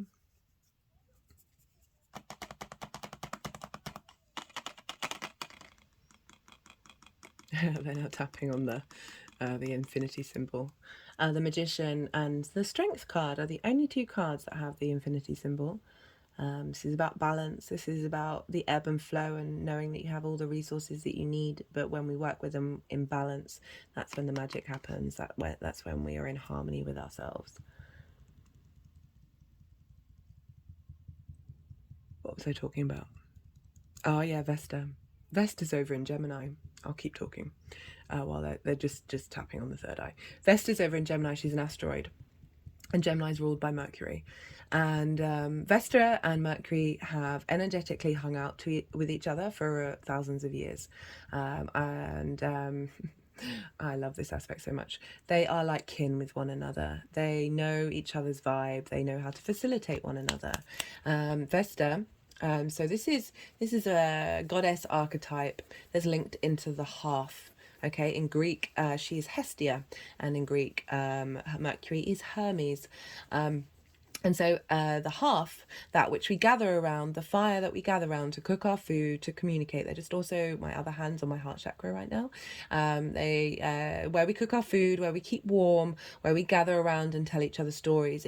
Vesta is a representation of the devotion to the inner space, the domestic space, and that's the internal space within you, as well as your domestic side of your home. She represents devotion. She represents dedication. So there's an element of tending to that fire and making sure that fire doesn't go out. Wherever Vesta is in your chart and wherever Vesta is transiting, you often find that you're more in devotion to that area of your chart. She also represents sanctity and purity, as in keeping something as it should be. And the reason why is because she's also this element of like tidy home, tidy mind, and the inner space, a sense of clarity of the inner space gives us this ease in our connection to the universe.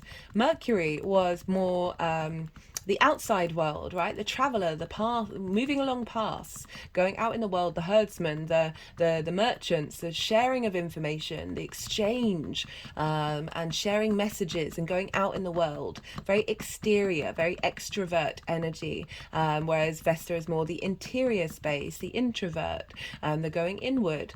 And across the board, it didn't matter what, okay, they've just put the two fingers that were sort of tapping on the third eye, they've just put it on the gut.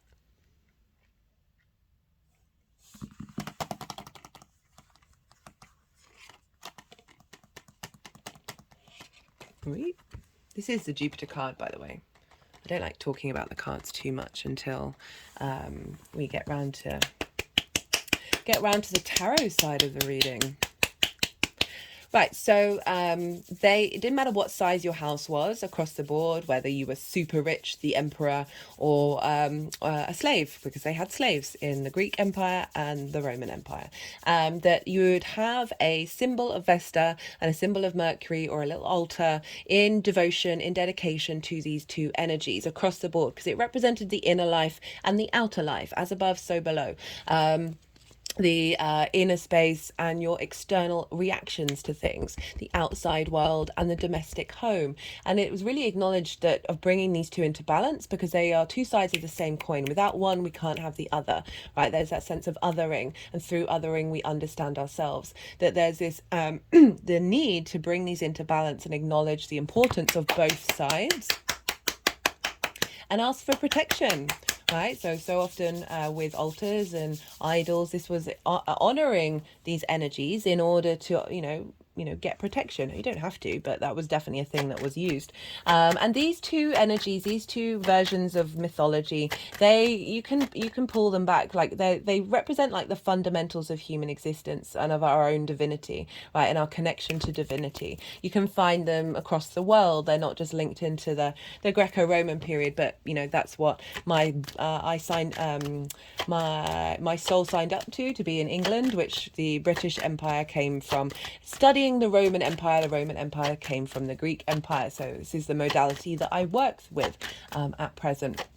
That there's an honoring of the inner and outer space with these two. So they've hung out in homes for thousands of years. They know each other, right? They appreciate one another. They are kin. It's not that they probably fight, but it's that sort of that kinship where you can do that while still understanding each other's needs. So my point is that this square, that's an aspect of Mars can bring about conflict, drama, and frustration, winning at all costs. And this is because it's a 90-degree angle, and it's usually between two signs that are of the same modality. In this case, it's mutable. So they both think they know they both think they're coming at it from the right way, and that's where you're butting heads, because neither wants to compromise and back down. If those things do show up, bear witness to them. Realize, okay, where do I need conflict in my life? Where am I able to compromise? How can we work together? Because when you get the square to work together, it's a hard aspect, right? It can cause more there's difficulties around hard aspects. It's about, you know, there's often some hurdles in order to jump over, but there's powerful manifestation energy, because the flip side of a square is friction. Without friction, we would not exist. We would not be conscious of this 3D linear time dimension that we are currently in. Okay, so without friction, atoms wouldn't rub up against one another, and we wouldn't have time or space. Okay, so this is a powerful manifestation energy, this instigation energy happening at the beginning of the retrograde between Vesta and Mercury. So you have Gemini in your 9th house. This is the house of foreign travel. This is about perspectives. Okay, so broadening your perspectives, your philosophies, your ethics. It's about questioning, who am I? What does this universe mean? Who am I in this universe? The bigger ideas, your morals, your philosophies, your ethics, your principles. This is linked into book religion, into spirituality, into connecting to nature or science, whatever it is that you feel is bigger than you, but you are a part of.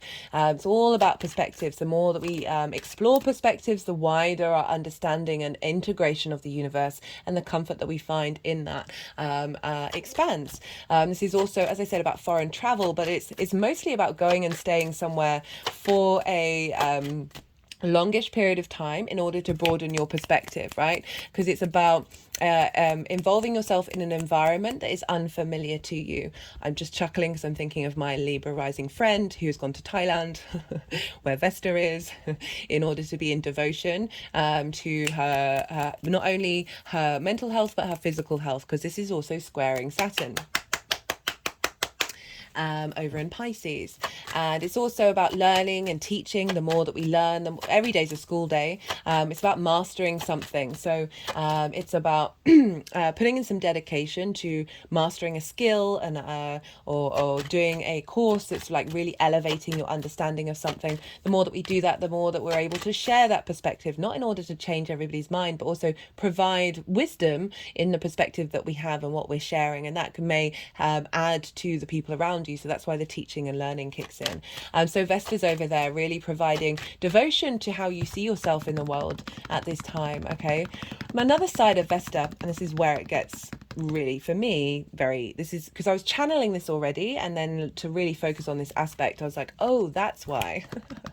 So Vesta in the Roman time, the temple to Vesta had a flame, and this flame was kept alight by its priestesses, and it was thought that if that flame went out, that meant the Roman Empire would fall, i.e. the domestic space. So even though the Roman Empire covered up a huge amount of the continent, it was the domestic inner space rather than the lands the other side of the Roman Empire. So they tended to this flame in order to keep that warm, keep that safe, keep that nourished, like the food that we eat, keep people in union with one another, communing, right? So that very Vesta energy, we can link it to our internal space, or our domestic energy.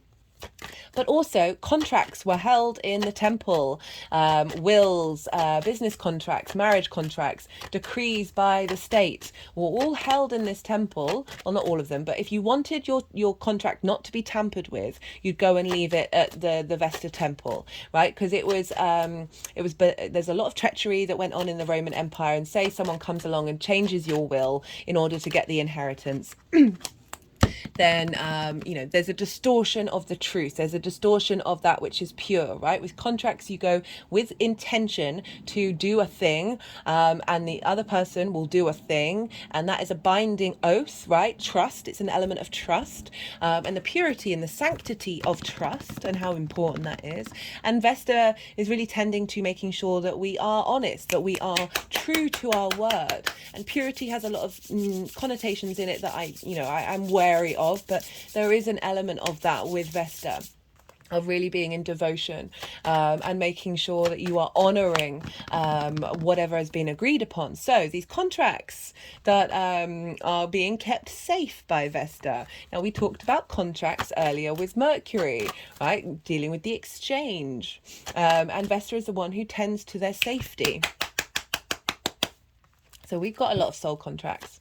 We've got countless, like millions upon trillions of soul contracts. The energy of the world, the universe, is very nuanced and very detailed. It's also very simple. It is both of those things. Paradoxes are in the universe, and the more that we embrace them, the more that we're able to be in flow.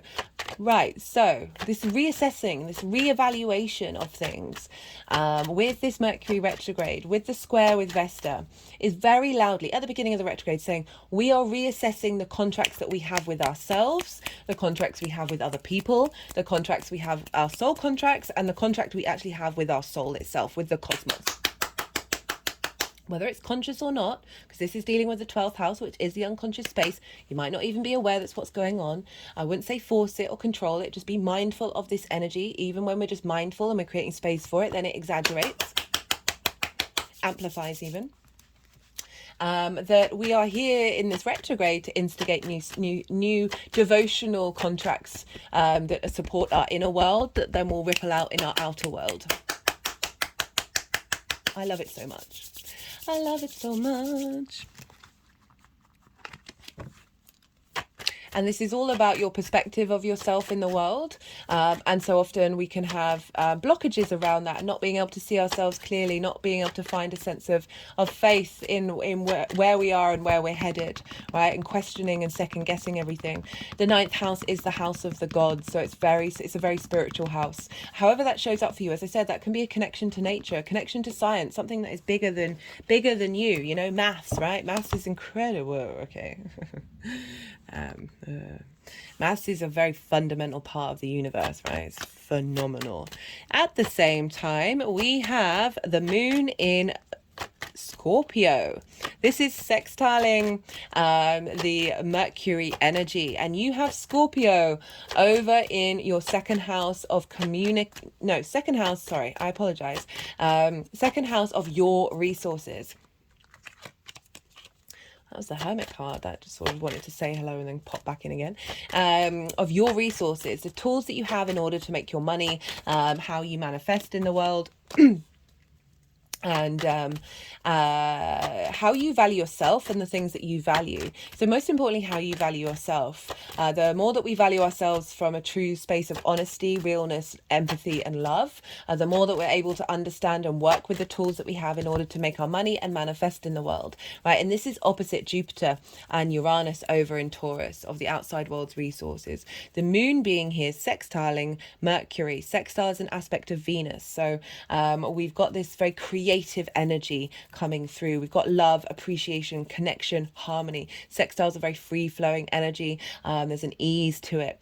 The reason why I say creative energy is, for me, it's brainstorming, because Scorpio and Virgo, you're both yin in nature. So that root, that bottom line of the three things that are in, can I do that? Three things that are in common. So this bottom one is the root, is the yin or the yang. Okay, that very core fundamental. So the root of the nature and way they express themselves, they have in common. So that's when things are in common, there's a flow of information. Okay, so it's a lot less jumping over hoops or difficulties that we can get with other aspects. That doesn't invalidate those. It's not a hierarchy. When we have too many trines and sextiles, we can then take that energy for granted because it feels so easy, right? And then we need squares and other things to bring things into fruition. That this sextile is brainstorming because you're different elements. Scorpio, sorry, I keep saying you, even though you're Libra. Scorpio and Virgo are different elements and they're different modalities. Scorpio is fixed, Virgo is mutable. And one is earth, one is water. So this is where the brainstorming comes in, because you're able to share ideas and information without getting your heckles up, without feeling like your way is the highway, because you are coming at it from different perspectives. The nuances of the way that you express yourselves are different, but the root is the same. And so the moon, what is the moon doing? Love this, right? The moon is our unconscious space. It can be our emotional body, our intuition. How are we nourished? How do we nourish others? Where are our needs being met or not being met? And so The moon is providing support and inspiration and creative energy about how we get an alignment, this retrograde. This is happening on the day of the retrograde. How we get this retrograde in alignment that facilitates you being able to value yourself from a deep fixed position that is going to serve you in the long term, and therefore you being able to understand and value your skills and your manifestation ability.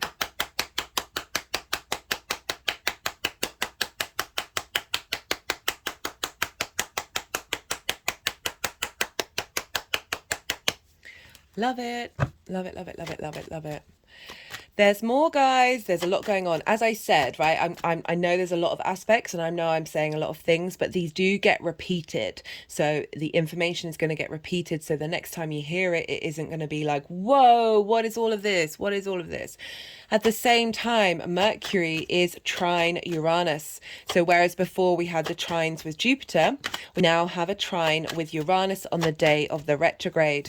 And so Mercury is at 21 degrees 51 minutes.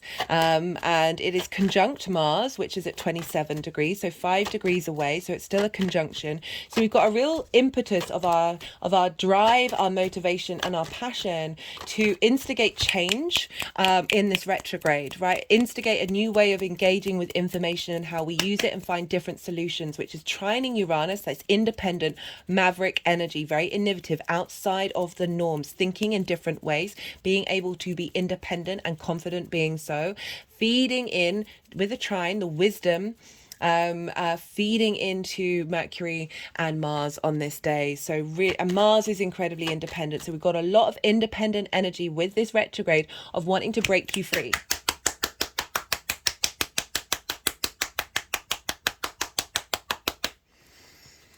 There's more.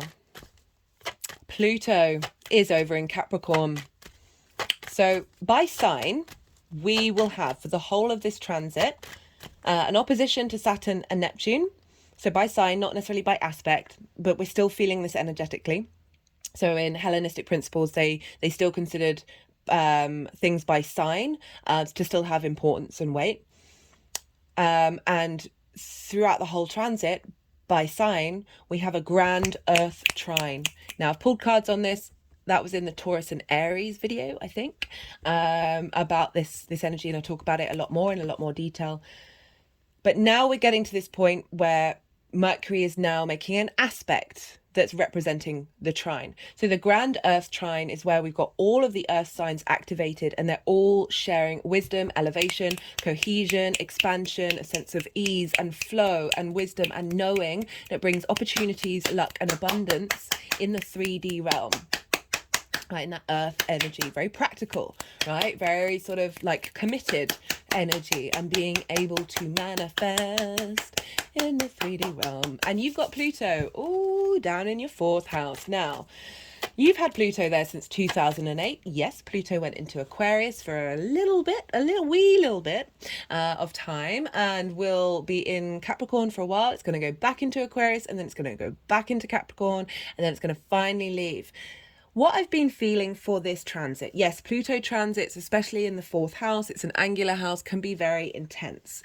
And Pluto transits, depends on your chart, can really just throw you for 6. But what I've been getting with this energy is that this transit of Pluto is helping us navigate fears that we've already been working on for a long time. Yes, fears may come up, but we're able to move through them and transform them a lot quicker than we may have done in the past. Because again, retrograde, going over old territory, integration. Pluto traditionally was also linked into being the god of riches, right? This is because he ruled the underworld, what is under the ground. Jewels, gems, precious metals, things that are unearthed, that have been hidden, right? If we take this energetically, that which has always been within you, right? Whether that's from past lives, from your past that you may have forgotten, right? That's in your energetic DNA, is being dug up at this time, right? Riches are being revealed. We've got the power, the intensity, the magnetism of Pluto, like power in a way that doesn't diminish others, right? Pluto can be linked into obsession and control and possession, but the flip side of that is just like allow things to flow through you and realize you do not need to control a situation in order to feel that intense power and magnetism within you. We all have it within us, right? So Pluto, grand Earth trine with Mercury. We've got that Uranian energy that I talked about, independence, finding wisdom of that, the give and take between you and the outside world. Pluto is transforming your roots, your foundations, right? It's fourth house. It's the bottom of the chart. It's the darkest part of the chart. You're bringing up your roots and your foundations, right? The riches from your ancestors, right? The ancestors really like to hang out in that fourth house. And your soul ancestors, not just the blood one, the soul one too. And so you're getting a lot of support from Pluto, you know, the Lord of the Dead, that which has passed. Just and so this is a lot of understanding and depth of what may have blocked you. Your parental figures are also the fourth house. There's a lot of trauma in the fourth house. So Pluto's unearthing and revealing not only treasures but difficulties, situations, past dynamics that may have come from your parental figures, or be stuff that you're holding on for your ancestors. And by clearing it for yourself, you're not only clearing you are clearing the lines before you and the lines ahead of you. You're opening the road for them. That's why I love the inner work, because it isn't just about in this lifetime. That Pluto's helping you find that power that you have that may have been blocked, right? That may have been possessed, that may have been controlled, that may have been taken away from you. And feeding this into Mercury on the day of the retrograde. I cannot stress this enough. So this is all being imprinted into Mercury before Mercury then goes and revisits all of this stuff and integrates and figures things out and finds the nuance, finds the depth, reassesses contracts, like going through those clauses. No, I've done that. Well, how can I change this? Love it. We've also got an opposition with Neptune. So at the beginning of the shadow phase, we had an opposition with Saturn, and now we have an opposition with Neptune over in Pisces. Neptune, I love Neptunian energy. It is basically like a portal into the cosmos, a portal into the creation energy. That is that which is all, right? All the possibilities, all the dimensions, all the frequencies. This is real, this is not real, right? This ability to understand and contemplate and hold space for different realities, okay? That can lead to a lot of sensitivity, like an overwhelm of that stimulation for some Neptunian aspects. It can also lead into delusion and illusion, right? They're not necessarily bad things. Delusion more so than illusion. But think about the film industry. So the film industry is very linked into Neptune. And this is because Neptune's able to bring different realities into your own. That's what we do when we watch, you know, the films. And so this ability to be able to contemplate different realities. My favorite thing about Neptune in Pisces, well, not my favorite thing, one of the things is I looked to the films that were have been really popular since 2011, and they've been the Marvel movies, whether you like them or not. What do they represent? Bringing people from different dimensions who've got different skills, different realities, magic, superpowers, tools, in order to all coming together, Piscean energy, the collective emotional unconscious, in order to save the world, save the universe. Love it. Anyway, Pisces is also incredibly magical, incredibly mystical. And that Neptunian energy, in traditional astrology, Jupiter rules Pisces. I can totally get why Neptune's been assigned to Pisces. I don't personally see that. I don't see that the outer planets want to be bound in that way. But that's just my personal opinion. So but I do get the qualities of Neptune are very closely linked to the qualities of Pisces, so we kind of got like a double whammy here. You've noticed a lot more people have got into mysticism, magical stuff, being able to contemplate things that are outside of their own reality and being able to like not necessarily need the small details of it. This opposition that we have with Pisces is then we've got the structure from Saturn, we've got the duty, the karma, the cause and effect, like the integrity, and with Neptune we've got the unconditional love, the ability to open space for all these different realities. Essentially, we are feeding magic into Mercury, the ability to bring the magical, the unseen, the unknown, right, into the practical, the 3D earth energy of Virgo in your unconscious mind. You're bringing magic in. Love it. Love it, love it, love it, love it, love it, love it, love it. Of how you are the adult in the room, right? Bringing that magic of being able to embody that in the work that you do, the way that you take care of yourself. And Mercury's now facilitating the magical side of it in a very magical house, and bringing those all together. Jupiter's involved as well. It is a wide trine, so traditionally probably wouldn't be considered a trine because it's further back in the sign of Taurus, but by sign, Jupiter's there bringing expansion, is elevating all of this energy.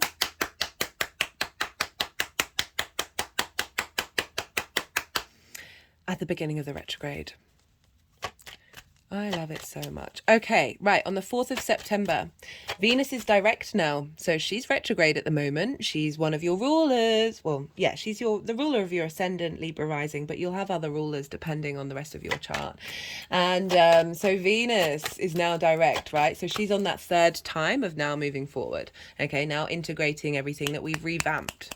That's a big one. That's a big one for everybody. Unlike Mercury, who retrogrades all the time, Venus retrogrades the least amount of all of the planets, even the bigger ones and bigger outer ones. So when she does, she has a big impact, and for you this is going to have an added weight as well. So Venus is direct at this moment, and she's in Leo. And where is the sun? Well, the sun is still with Mercury. So what's going on with Mercury is impacting what's going on with Venus. And Mercury on this day, on the 4th of September, is exactly trine Jupiter. So we've moved from trining Uranus now back to trining Jupiter that we had at the beginning of the shadow phase.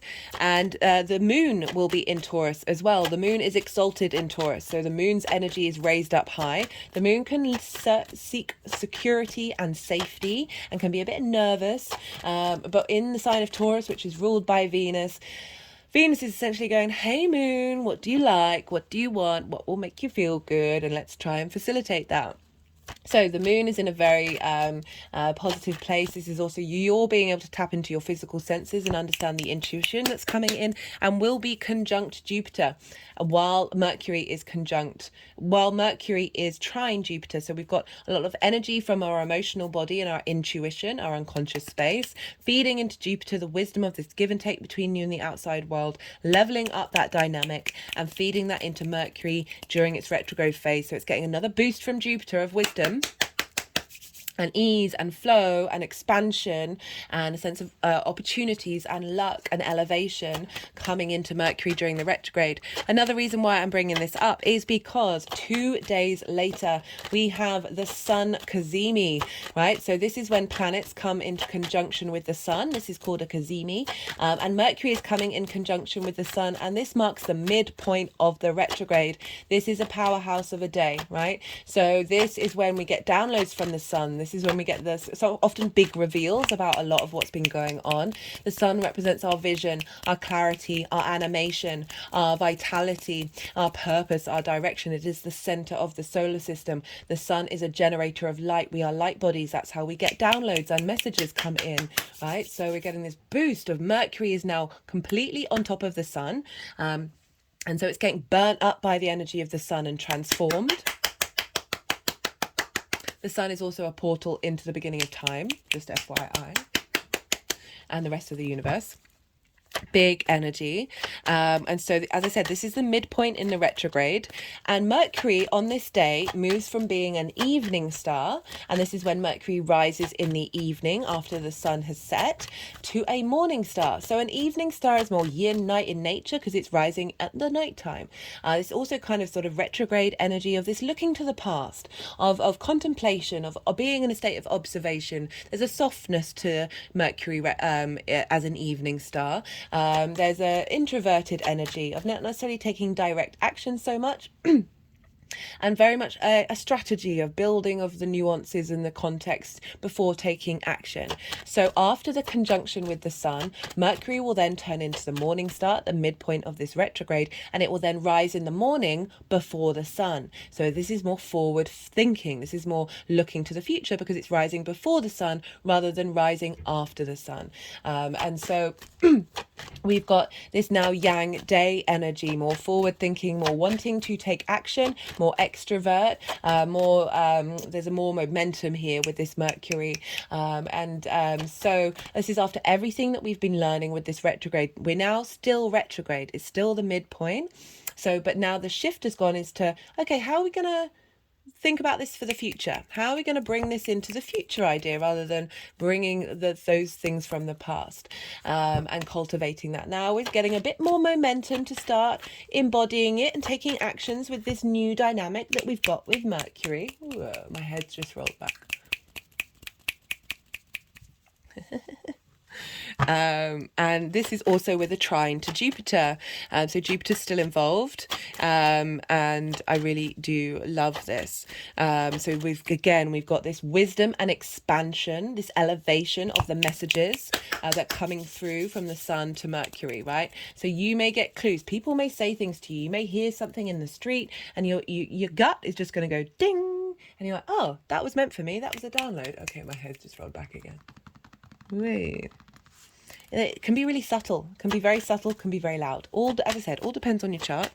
I'm just going to pause and hydrate. Okay, so on the 15th of September, this is when we have a new moon in Virgo. And the exact time of this new moon, Mercury is still retrograde, but it's about to... Oh, there's a clock there. I've got a spider on the table that's been here for months. It's just come to say hello.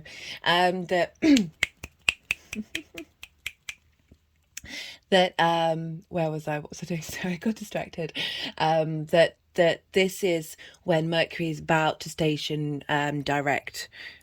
So this is very powerful energy of all that wisdom and depth and nuance that we've been working on with this Mercury retrograde that is feeding into this new moon that we're having in the sign of Virgo, that's going to instigate a whole new 6-month cycle. So everything that we've been building on with this retrograde is getting fed into the beginning of this new moon that's going to be activating and building and building and building on everything that we've been working on over the next 6 months. So we're really instigating this new part of our cycle, a new part of our journey, right? So that later on the day, this is when Mercury is going direct. So as I said, that station energy, very powerful, but not only that, like that retrograde energy of being able to work out nuances, being able to be in a state of observation is there in that new moon, which is, very powerful stuff. So on the day later on when Mercury goes direct, so it's now back over 8 degrees and it's now going to start moving back over the same degrees again. So it's the third time. And so this is when the sun is trine Uranus. The sun is still in Virgo, and so is being influenced by this Mercury energy as it's stationing direct, and the sun is trine Uranus. Again, all that Uranian energy, very maverick, very innovative, forward thinking, outside of the cultural norms and expectations, feeding into the sun with wisdom and the sense of elevation. The sun is our vision, our clarity of like, where are we headed next? Where are we moving forward? That is making sure that you're in alignment with your individual journey, that you're not self-sacrificing in a way that is diminishing you. It's not about not helping other people. It's not about not giving. It's also not about not always taking, right? It's about finding that balance and making sure that you are in harmony with you. And when you are more in harmony with you and when you operate from that space, that's the abundant space of giving from abundance, so that ripples out into the world. Okay, at the same time, Black Moon Lilith has now moved into Virgo. She's at 1 degree of Virgo and Mercury's at 8 degrees. So it's a bit of a wide orb on the conjunction, but I've really felt the call to really speak about this because it's really re-emphasizing the fact that it's calling us to be strong in our independence, strong in our ability to understand ourselves and understand the integrity within us, right? Black Moon Lilith, if you don't know the mythology, I do recommend you go check it out, go Google. There's lots of different things that Black Moon Lilith Lilith has become a scapegoat for. That is where she's broken against conformity. And so she's been used as a scapegoat by systems that want to control us. I totally get it. I understand why they do that, because there's an idea that we need the sort of everybody in their boxes in order to create civilizations and for there to be order. But we're dealing with a different quantum energy coming in here. Quantum energy with the way that we connect to information and connect with each other and bring flow into the 3D world. So there's a real shift here of being able to break out of those cultural norms in order to not be ostracized or separate, but be able to work together. So Lilith, right, the main tenet of what that mythology sort of represents is, say somebody said you can't do a thing, and they do that thing, and you ask them, hey, why can't do that, and you can, and they don't give you a reason. There isn't a logical reason why, there isn't a rational reason why. They just say you can't because that's what they're allowed to do and you're not allowed to do it, right? And so, Lilith asks why not, and gets a blank wall, gets a brick wall put against her. And so there's this element of wanting respect and autonomy and honoring one another, and equality. That she's tried to have the conversation, she's tried to say from a human to human space of like what's going on, but have been met with resistance. Well, then Lilith is going to pack her bags up and leave. She's not going to stick around. She's going to go off and live her own life and be able to do the things that she should be able to do, and there's no real reason why she shouldn't, obviously with consent, respect, and do no harm. As I said, those are obviously a given but not always obvious. And so Lilith packs her bags up and goes and does what she wants, right?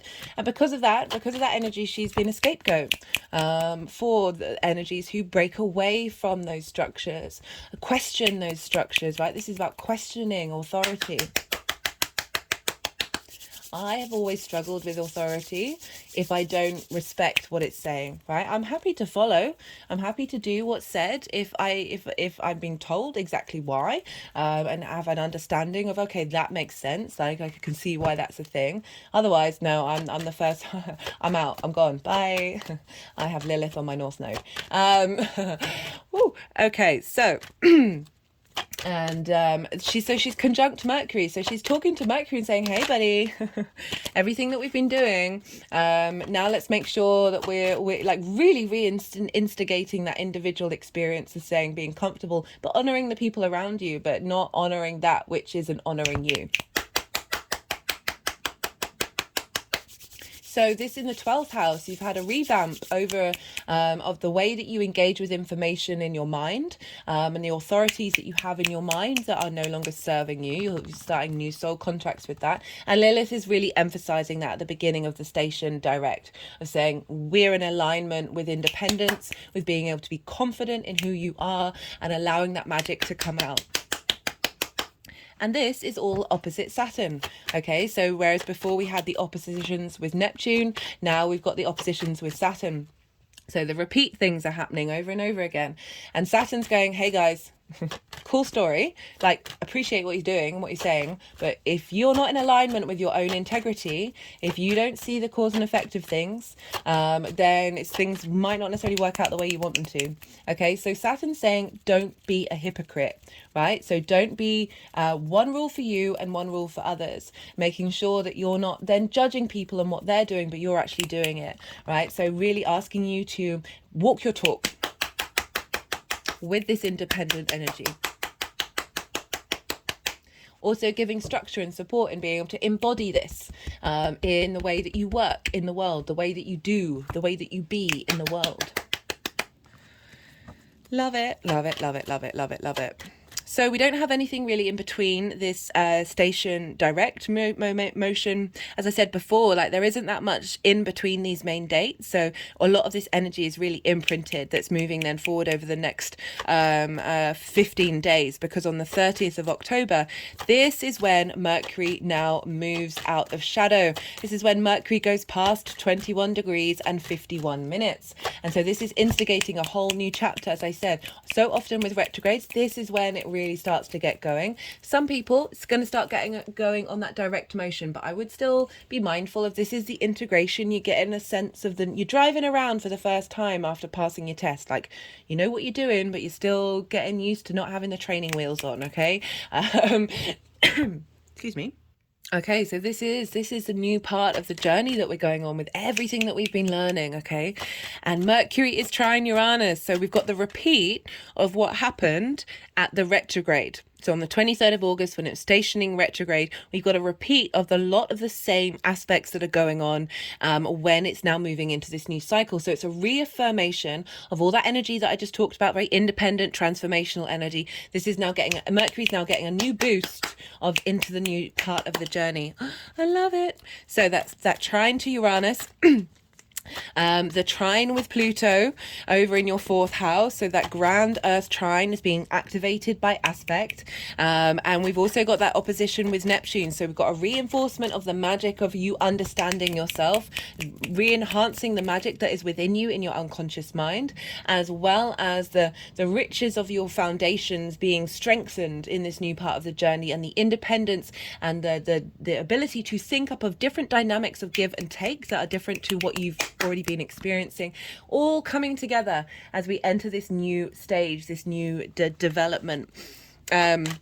Also on this day, I will be doing a very, very short transit on this aspect that I'm about to talk about, because I really love it. And I want to see what comes up for everybody. So on this day, like over the next couple of days with this one, we have Venus. So she's direct, okay? She's not out of shadow yet. That isn't until the 7th of October. But in her direct motion, so this is also important for you, Libra, because Venus is one of your rulers. So in her direct motion, the 3rd time that she's going over, she's kind of like walking lockstep with Juno, which is another asteroid. And Juno represents commitment, your ride or die through thick or thin. Like, it's totally worth it. It's not about abusive relationships. It's about being in a relationship with someone. And well, not I use that example as a relationship with someone. It's a relationship with yourself, your ride or die with you, which will then, that commitment to yourself after instigating a new 8-year cycle with this Venus retrograde of your hopes and your dreams, which is for you in your 11th house, which is your hopes and your dreams, friends, groups and alliances, and also reaping the benefits from your 10th house, but really your hopes and your dreams, of a reassessment of your value and how you appreciate and love you and your heart space, and the way your heart is able to create your hopes and your dreams, in lockstep with Juno, of commitment to that, commitment to this next new 8-year cycle. And Venus is in the sign of Leo, and she's sextiling Mars, who's over in Libra, which is where the South Node is in your sign, right? And Venus rules Libra. Mars rules the North Node over in Aries. So this is just a very powerhouse of an energy that's happening on the day that Mercury moves into a new dimension, right? So I feel like it's not entirely connected, but it is definitely having an influence, because everything is all working together, right? So Mars is over in Libra, has been there since the 27th of August, and is now conjunct the South Node, really helping us find the motivation and drive to be independent, to not people please, to refine yourself, right? Libra, that's the 1st house for you. And it's on the South Node, a very powerful point. It's opposite the North Node at the same time, which it rules in your one-to-one relationship. So you finding the motivation and drive to bring in this independence from your unconscious space. Venus with your hopes and your dreams, commitment to that in the way that you embody yourself. All the while, the moon is on the North Node. So the moon's over in Aries. The moon and the sun are linked into the nodes, because that's where eclipses happen. The moon's over in Aries on the North Node. Venus is trining it. So remember that aspect of Jupiter, which is about elevation and wisdom. Trine with Juno over to the North Node, of making sure your hopes and dreams are in alignment with you being able to be comfortably and confidently yourself in one-to-one relationships. Very independent energy, that Aries energy. Feeding into the moon, right? The moon is like our intuition, our emotional body. Really, it's either going to highlight a lot of needs that haven't been met in those dynamics, as well as accentuate and bring in the nourishment that you get from those new developments that you're having with one-to-one relationships, business partners, one-to-one clients, intimate friends, long-term committed relationships.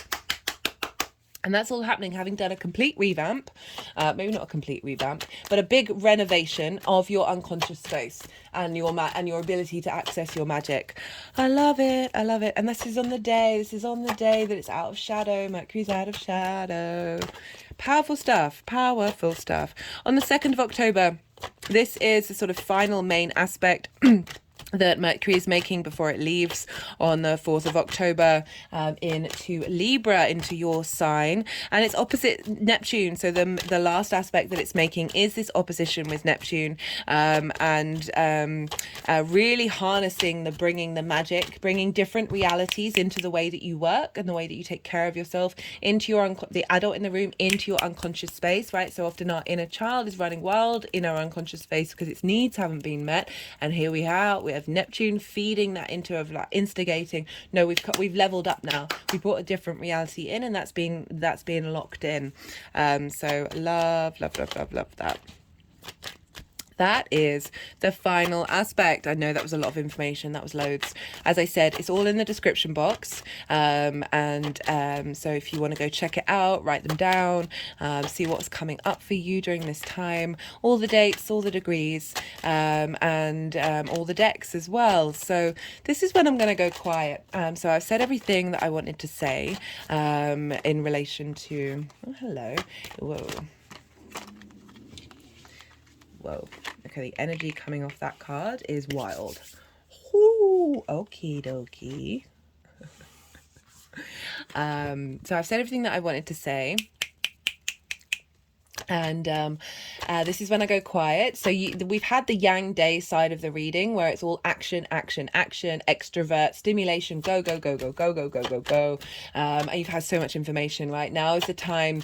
We've had the day action side. Now we're going to have the night rest side of it, the yin side of it, where you're going to let your mind settle. Just let all that information digest and integrate into your unconscious space. See what intuitive hits come up. Soften your mind. Don't try and force anything. See what intuitive hits come up to let you about what's coming up for this retrograde, what you may have already observed in your life so far about what's going on, and then I'm going to be shuffling until all the cards have come out, and then the energies will want to do some energy work. They'll want to move the cards around, and when they want to move the cards around, that's when I have to soften my mind and let the channeling come through. And I find it difficult when they're doing that for me to channel, think and talk at the same time. At this moment in time, and so this is when I go quiet, and they'll put them into the 4 piles, and when they finish doing the energy work, that's when I'll loop back around and I will bring in what the messages from the tarot are saying about this astrology for you, Libra. So do bear with me during this. It's all part of the integration process, and I will speak to you on the other side.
Daisies. Love this deck. Very slippy. Which is great because it means it's going to last for ages, but there's a lot of energy running through my body right now.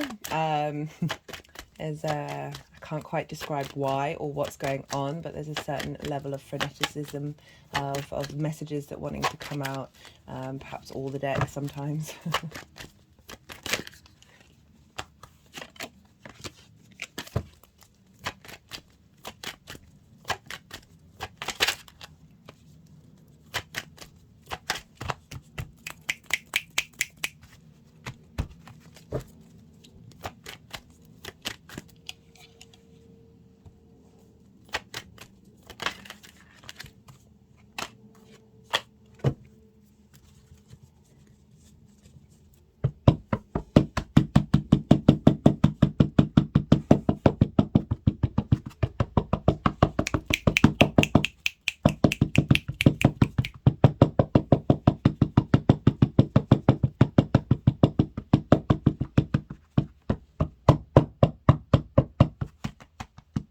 Page of Pentacles is on the bottom of the deck, just so you know.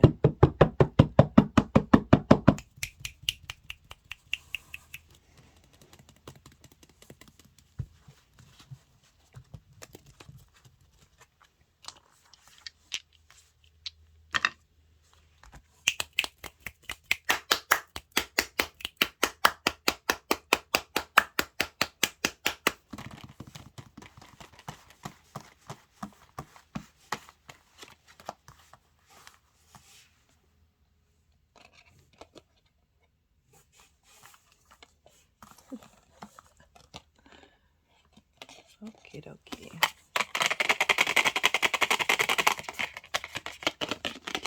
This is one of the oracle cards that I read. I did an oracle reading. I think that was the Pisces and Aquarius video. And this is all about quantum, multi-dimensional ways of looking at the world and bringing in new practices.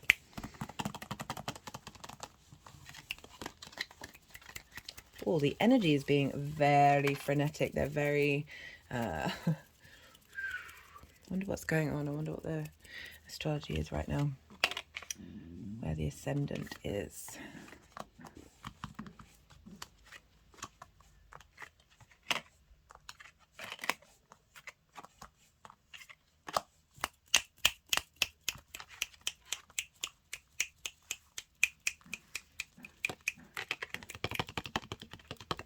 Two sevens and two knights.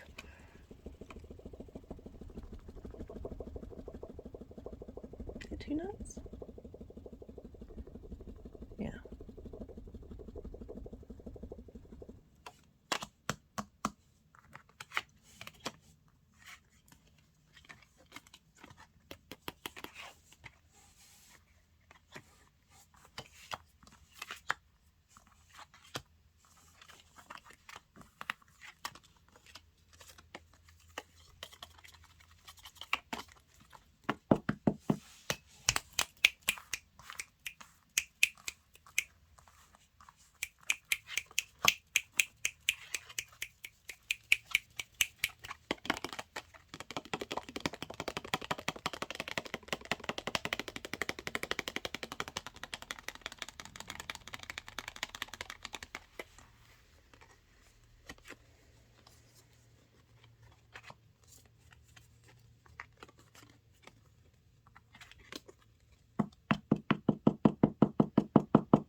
We're just moving it over my heart chakra.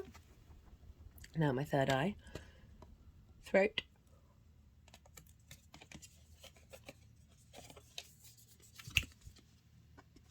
I just put the point right on my third eye.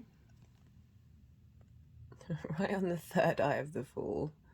And now at the throat. Back to the third eye again. It's so weird. And right on the third eye of the Page of Swords. I think I'm going to read what this is about. I read it out in the, as I said, the other introduction, but I'm going to read it again because they haven't done as much work with that card with any other sign. So I feel that I think it might be useful to read it out to you before I start talking about the tarot, because they just did a load of work with it. The peacock's tail, full vision, the spectrum, inclusivity. The peacock's tail is a sacred image in alchemy. The mesmerizing display of tail feathers opens to the mark. Oh, there's my speaker. Opens to mark the alchemist, having shifted from single to multi-perspective, so we can get very much trapped in certain ideas. This is a great achievement. The alchemist has opened 1,000 set of eyes instead of one. They've discarded black and white thinking and allowed the full spectrum of colours, nuances and solutions to come into the fold.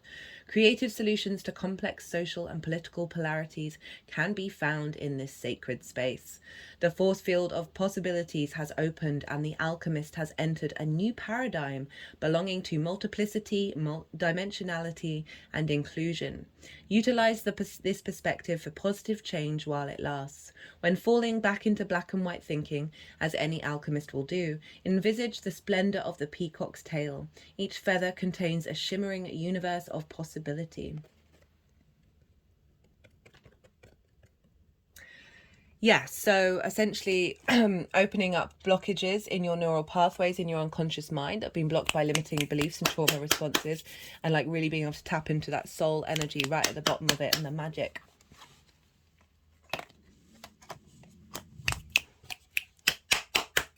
Okay, let's move this back up.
Okay, Libra. So I've meant to mention, right, so we've got Saturn, Neptune and Pluto all retrograde. We've got Venus retrograde. We will have Uranus is going to go retrograde on the 29th of August, and then Jupiter at some point at the beginning of September. So we're going to have a lot of planets who are in the retrograde stages, whether they are retrograde or coming out of shadow. And so we're really being called by the whole, everyone other than Mars. And obviously the sun and the moon don't retrograde. Everyone other than Mars is like, hey, let's revisit things, let's revise things. And Mars is like, I did that for 8 months, I'm off. I love how Mars is very giving us the momentum to keep up with all of this, right? But I would say, like, you are a Yang day rising sign if you're Libra rising. And so there's a lot of earth and water going on. So it can feel heavy. It all depends on your chart. You might have a lot of earth and water in your chart. But if you've got more air and fire in your chart, this can just feel a little bit more, there can be a heaviness to it. But it is really asking you to find some stillness, and that you really will reap the benefits from it. Okay, so this is for the shadow phase. So we've got a fair amount going on here. And in a lot of the readings, there have been some difficult cards showing up for this. We've got the 9 of Wands and we've got the Tower card. So the 9 of Wands is kind of like exhausted. It's exhausted, but it's battle weary. It's been standing up for itself constantly. It's constantly felt like it's under attack. So it feels like there's a lot of stuff going on in your unconscious space that has created this energy of thinking that everything is a conflict. And whenever this card shows up, I always say, do you need to engage? Right? Can you just still be you without feeling like you've got to be on the defensive, like feeling like you're being attacked, and just let people be people and not let it diminish who you are? So it's coming with the Tower card, which is also sort of saying this is getting pulled down. This structure is being pulled down. There may be situations that come up that trigger this, but the Tower is like, if you, it's, you know, it's I love this card, but it's quite intimidating. If you look here, all the chaos is going on at the top. Right, there's lightning bolts coming in. I find this card, this is the Mars card, but I really link it into Uranus. Uranus can be linked into lightning. That that there's a lightning bolt sent from the heavens, right? So it's kind of like divine intervention, but it's just at the surface. So it's getting rid of those superfluous things that are in our surface level that aren't actually serving us in the long term, and the foundations are still there. So arguably, we could look at the unconscious space as this is the soul energy, right? This is the foundational space, and then we get a load of trauma responses and limiting beliefs build up on top of it. And this Tarot is coming along and saying, helping you move through this, helping release this particular dynamic, that they just keep tapping on the third eye. There's been blocking, that's been having you exist in a way that isn't serving you in the long term. I'm just tapping on my temples, back to the middle of the third eye, and back to the temples again, back to the middle of the third eye. I see the temples as sort of, three is the magic number, that you've got the feminine and the masculine, and then you've got spirit in the third eye in the center, and that having them in harmony, having them work together brings harmony. Anyway, so they're just incorporating the sense of vision of that which has been unclear, that which you haven't been able to see, and they've done a lot of work on that, of being able to see the vast spectrum of things and not be limited by a certain mindset. This is quite a stubborn energy, of like, it could be other people in your life, but can also be you in the way that you respond to things. Okay, so moving forward with this shadow phase, we've got the Five of Wands and the Page of Swords. The Five of Wands is in reverse though, so this is saying, what this is following the Tower, that this is also kind of conflict energy, right? It's there's momentum in this, there's movement in this card, but there's not momentum moving forward. So it's very, it can be playful, can be a sense of you know, just like any words, but the fact that it's come up in reverse and it's following the Tower is saying, no, this is getting cleared out, but this is kind of like stagnant energy, right? Yes, there's movement, but none of these are able to flourish because they're constantly in a state of defense, right? But en masse. And so we've got this in reverse of saying that there's stuff coming up that you're clearing out with the Page of Swords. This is a great energy for the retrograde because the page is looking backwards but heading forwards. So we are in a state of contemplation of old patterns that are within us in order to let them go and bring in a new future dynamic. So messages coming through to help you understand that you are navigating this space and that this is the energy that's being cultivated and cleared out during this transit. And we have it with the Sagittarius card. This is Temperance. This card's come up loads in a lot of the readings because it does represent stillness, because a retrograde isn't all about go, go, go, go, go. But this is alchemy. This is spending time in dedication to each part of who you are, each unconscious space, each trauma response, each limiting belief, and also with that, the magic, right? So this is about alchemy, of refining, of purifying, of getting to the essence of everything, every part of you, in order to create a whole thing, in a state of flow and a state of magic. You see here, the water is going up into the cup. This represents going against the norm, going against the known. It doesn't just have to be magic. It's about breaking out of old structures, but spending time with this retrograde in observation of these things, with a desire to facilitate, with a desire to elevate, and bring it all together in order to break out of old structures that no longer serve you, and also bring in that magic. Okay. Sagittarius is squaring all of this, and that's for you, Libra rising, in your third house of communication. So again, bringing in this in and local community. So there may be things coming up in your local community that are helping you navigate this and realize that there are different ways of being. There are ways that are actually more nourishing and not based off of limiting beliefs that may have been blocking you. They've served you so far, but now we're in the space of reassessing those contracts and moving forward. Speaking of moving forward, now we've got a lot of momentum. Who else had this? Scorpio had had a very similar reading, actually, in terms of the retrograde itself. Whereas a lot of momentum, a lot of moving forward. We've got the Knight of Pentacles, the Knight of Swords. Healthy body, healthy mind.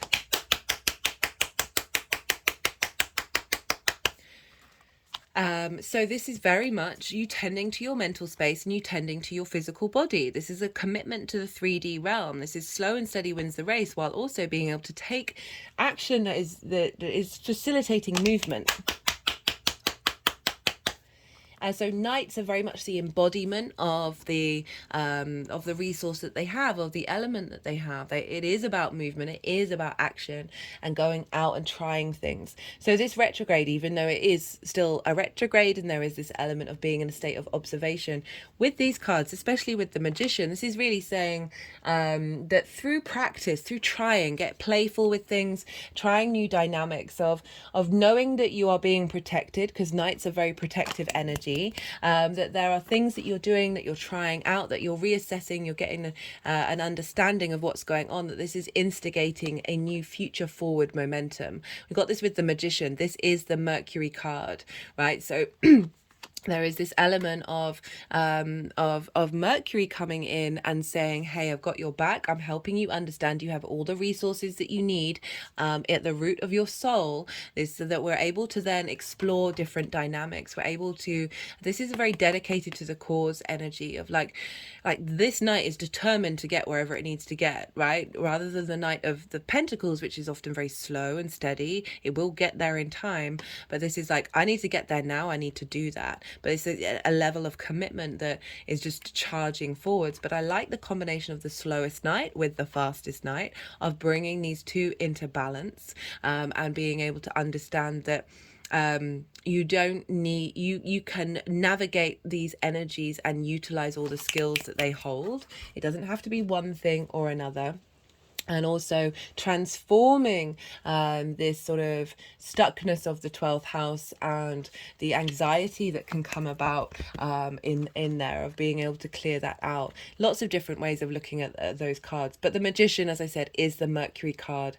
This is being able to be in flow. Remember that infinity symbol that I talked about, of acknowledging the balance of things and knowing that everything is working together in order to create in this world. That, you know, very interestingly, to get those kind of more action-based cards for the retrograde, but I really like it, and it's just always be mindful and be in an observational state. Don't try and control things, and this is a time of cultivating the inner magician within you.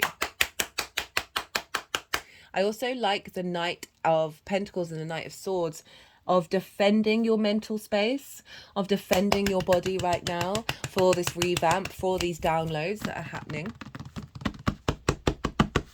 Okay, so for the direct motion, we have 2 7s, a 9 and a 4. So we've got the 7 of Pentacles, we've got the 7 of Wands in reverse, we've got the 9 of Pentacles, and we've got the 4 of Wands. So the 2 7s, okay, so the 7 of Pentacles is saying now this is Mercury going direct. This is the third time. Now we're embodying what we've been absorbing during the retrograde. Had an energy release. I just took the energy of the Magician into my third eye. And so the 7 of Pentacles is like really dedicated, committed. It's about tending to something that is at the beginning stages of growing. Okay, so there's you've got to make sure those little green shoots are okay if you want the harvest to come in. And this is saying that you are embodying this tending, this tending, this dedicated energy of this new development, this new growth. As I said, that direct motion, we're getting a feel of the new landscape, and we're being mindful about what it is that we're experiencing. We're still in a state of observation of what's going on, and yeah, there's a real sense of dedication with this. We can get a bit frustrated of not necessarily seeing results, so I would just say be mindful of that, because this is not what this is about, this part of the transit. We've got it with a 7 of Wands in reverse, which I really like, because it's sort of saying you're in dedication to this reversal energy. So upright, this is acknowledging everyone has something of deep value within them. We are all standing on higher ground, okay? But this person isn't aware of the thing that is of value within them, right? They look so unsteady. They look really sort of like, what is going on? They're wearing different shoes, right? Nothing against wearing different shoes, but imagine wearing a boot with a heel and a flat, right? You're going to be a bit unsteady. There's an element of competition here, of feeling like you need to fight things off in order to survive, forgetting that you are in fact on the top of a cliff and you're fine, right? So this energy in reverse is saying you're tending to you really understanding your value.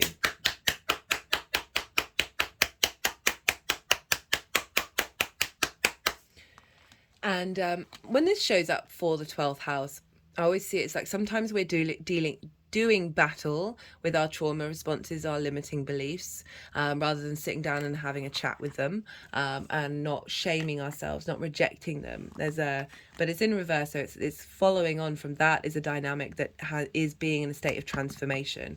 We've got this with the 9 of Pentacles and the 4 of Wands. So big shift of energy.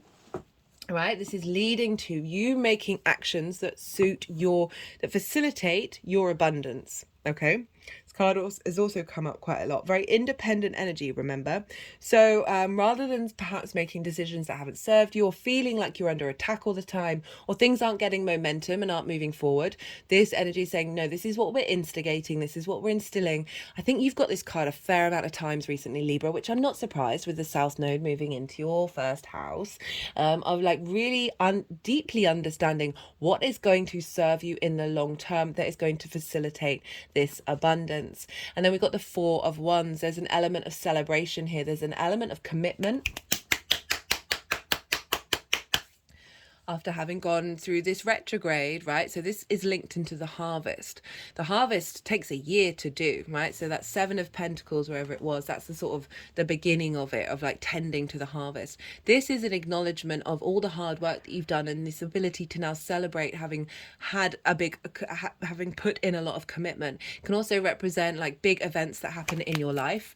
It can be marriage, it could be a new job, or whatever it is. But this is in the unconscious space. I feel like it's a celebration of liberation from that, which the 5 of Wands, which is what the conflict energy of not moving. This is a real honoring of and celebrating with like-minded people as well. I'm just reminded of this, that, you know, it takes, and rather than outside world people, I mean, it could be, but also celebrating the commitment that you have for your unconscious space, right? Commitment that you have to your soul. And that means all the difficulties that go on in that unconscious space. Like, people get a misconception that negative thoughts, negative thinking goes away. I don't feel like it really does. I think you can refine it more and more and more, but it takes an incredibly long time to integrate. Some of you might be incredibly good at it, but it's more about how you attach yourself to those things, and not necessarily letting them consume you, but not rejecting them and shaming yourself if you do think these things, right? It's more about the actions that you take rather than the thoughts that you're thinking.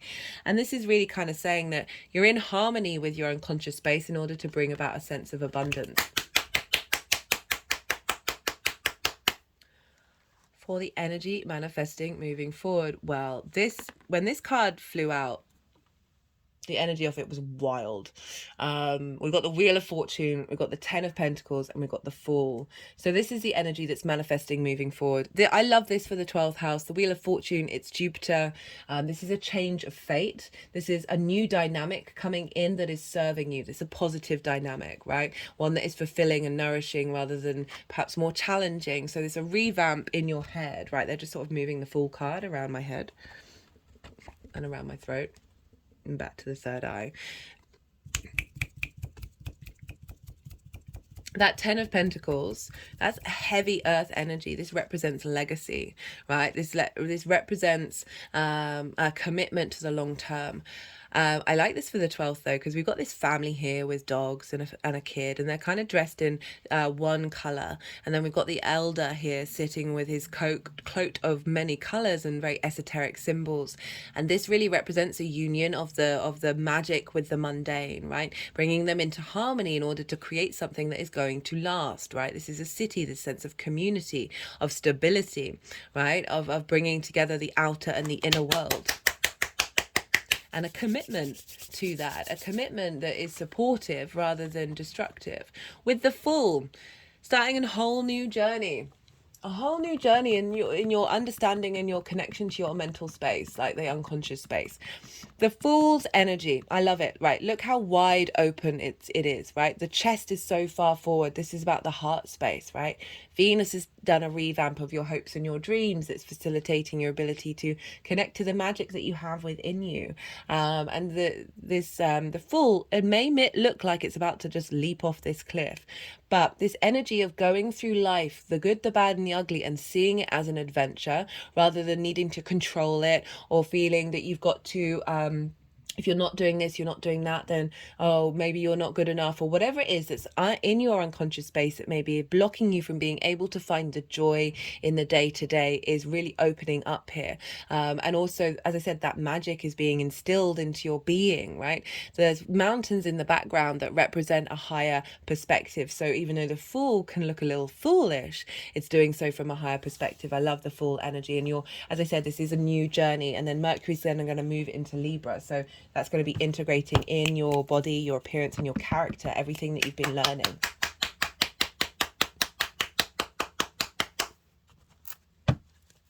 Okay, let's pull some clarification cards. These are all the decks in the description box. This is the numerology deck. Let's see what wants to come through for Libra. Time out. Yeah, I'm not surprised with the 12th house, the house of rest, of taking yourself away from the norm into a new dynamic, whether that's just spending more time by yourself or certainly taking yourself out of the doing in the day-to-day that was normal to you. Time out in the way that you connect to your unconscious space that's coming from a space of chaos and conflict.